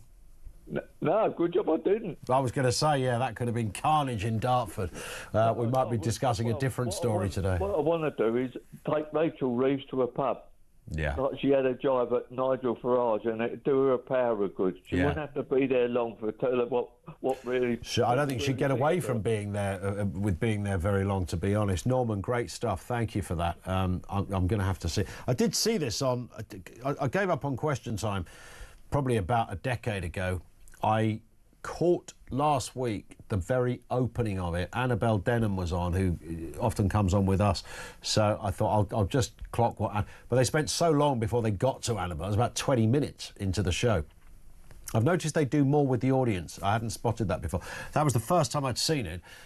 For about 8-10 years or something, in any meaningful way. I've just seen clips online, and today I noticed lots of people referencing Darren Jones, and I did see that remark, and I thought, that's, he probably didn't really say that. He probably said, and someone's made it up, and, they've extrapolated one thing and posted it on, you know what social media is like. It's, such a minefield of lies. That is probably not true, but there we have it from Norman, who was watching, fuming in his Dartford armchair yesterday. as Fiona Bruce's big show rolled into town, only to discombobulate Norman's head. He ain't going to get over that for a few days, I can tell. Michael says, afternoon, migrant accommodation. If they do start closing down hotels, they will no doubt use private rented accommodation or council housing to make these illegal immigrants disappear off the books. Exactly. Whereas if you or I wanted to rent a property, we'd have to go through a vetting procedure. Who risk assesses these migrants and puts them in houses next door to vulnerable people and possibly young families or even single women who live on their own. If they don't know where they come from, how can they place them into communities without proper risk assessment? There's the problem. It comes back to that. You don't know who these people are. We know they're not mostly women and children, but we don't, despite what the Chief Secretary said, but you don't know. And there's no other part of life where you would get away with being accommodated in a country where the people that are running the country have no idea who you are. That's why there's visas and passports and paperwork and border control and turnstiles and stuff for that very reason. This from Dan, who says, don't put yourself through a full question time. The video footage of Darren Jones saying exactly that is all over Twitter. Yes, that was my other... I did very briefly just think, I'm sure there's a clip somewhere. I'll do that. Dan, thank you very much indeed. Good man. 0344 499 1000. This is Talk.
They're in this sort of death spiral by which they put up taxes, which reduces growth, which means that they've got to borrow more money, which means that the amount of interest they're going to pay on the borrowing goes up, which means they're going to raise taxes, and it just goes round and round and round in a circle. The economic numbers for April alone, the economy contracted by 0.3% in 1 month, and also we've seen those job numbers, you know, really tanking with, I think, unemployment amongst young people in my constituency up a sixth just since the general election alone.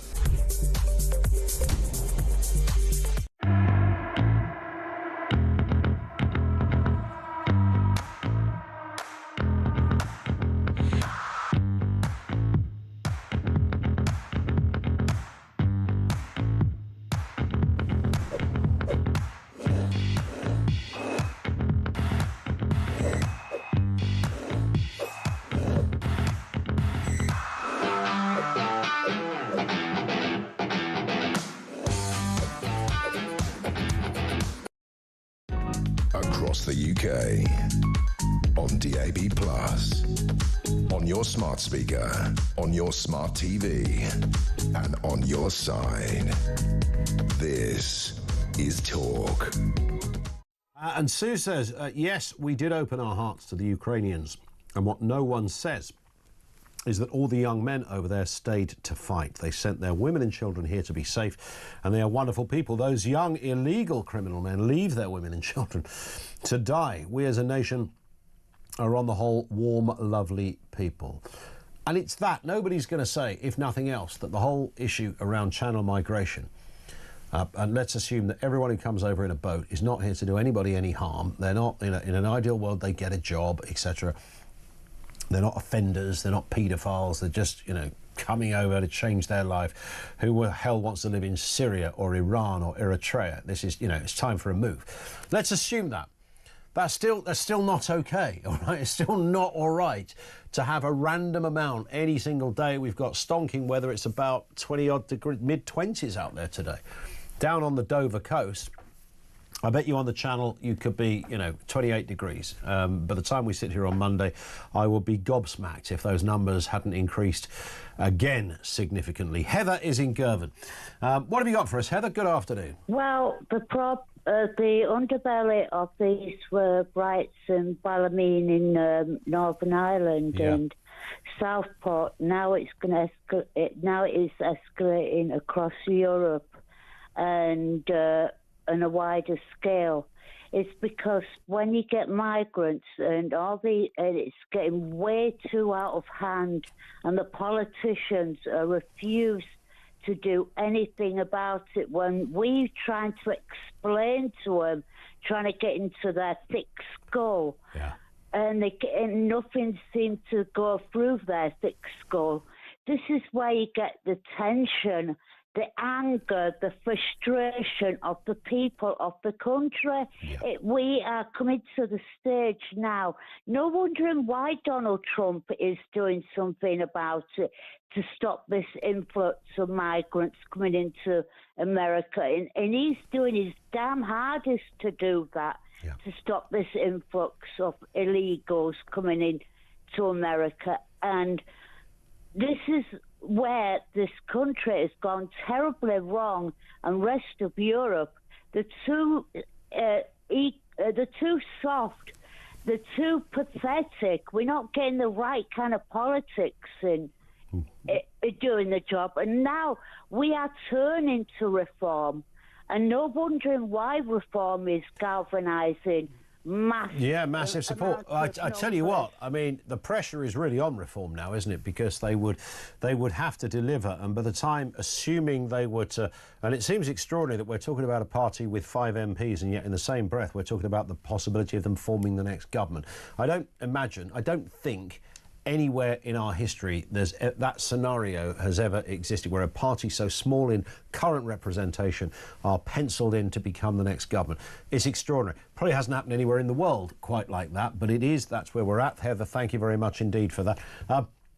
But they've really got to get together by the time. So let's assume they won the next election. By the time they get to office, the numbers of channel migrants alone is going to be another couple of 100,000 extra from where we are, based on current figures. That's what it's going to look like. So you've got all the current people that are here, the tens of thousands that have never been processed, the tens of thousands that were processed, and it's a little bit iffy, and the situation going forward. It's the work involved for reform is so vast. I don't know, and bear in mind, they've got to do this and they've got to make it look as if they've done it. It's no use going, right, we're putting into plan and action, and hopefully by the end of the next Parliament, 2034, we'll have it sorted. They've got to act. Peter Cardwell. Hello, sir. How are you? I'm good.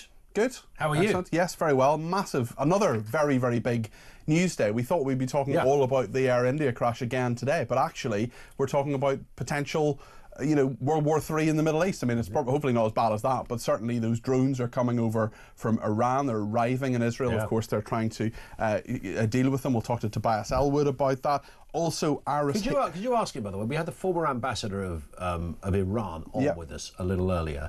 He said Iran have no nuclear capabilities whatsoever. That's nonsense. That is actual nonsense. They have no desire to accelerate it. Also untrue. He did, in fact, get it right at the very beginning. His first answer, before he then went on to say they don't have any, was they've got no plans to accelerate their nuclear plan. OK, so that means they have a nuclear plan. Yes, yes. So he slightly walked over his own words there. I find they were his words. I find it shocking that someone who used to represent the state of Iran would, be anything other than entirely truthful. Weird, eh? Yeah, indeed. We're talking about migration. Really interesting viral video. Dominic Cummings blowing the lid on the absolute desperation to cover up the grooming gang scandal. We're going to be talking about that. Also in studio, just going back to the main story in the Middle East, the mother of a hostage killed by accident by the IDF. She says she forgives them and wants there to be peace in the Middle East. Remarkable woman. She's going to be live in the studio a little bit later on. We're talking as well a little bit about Northern Ireland. There's still some trouble there. Starmer accused of using private schools' VAT rate to house illegal migrants as well. Interesting one there. Brent Council twinning with a place in the Palestinian territory. Also, yes, really. And they say it's not about support. They say it's not about support for any political entity. Yeah, That's an absolute. No, it gets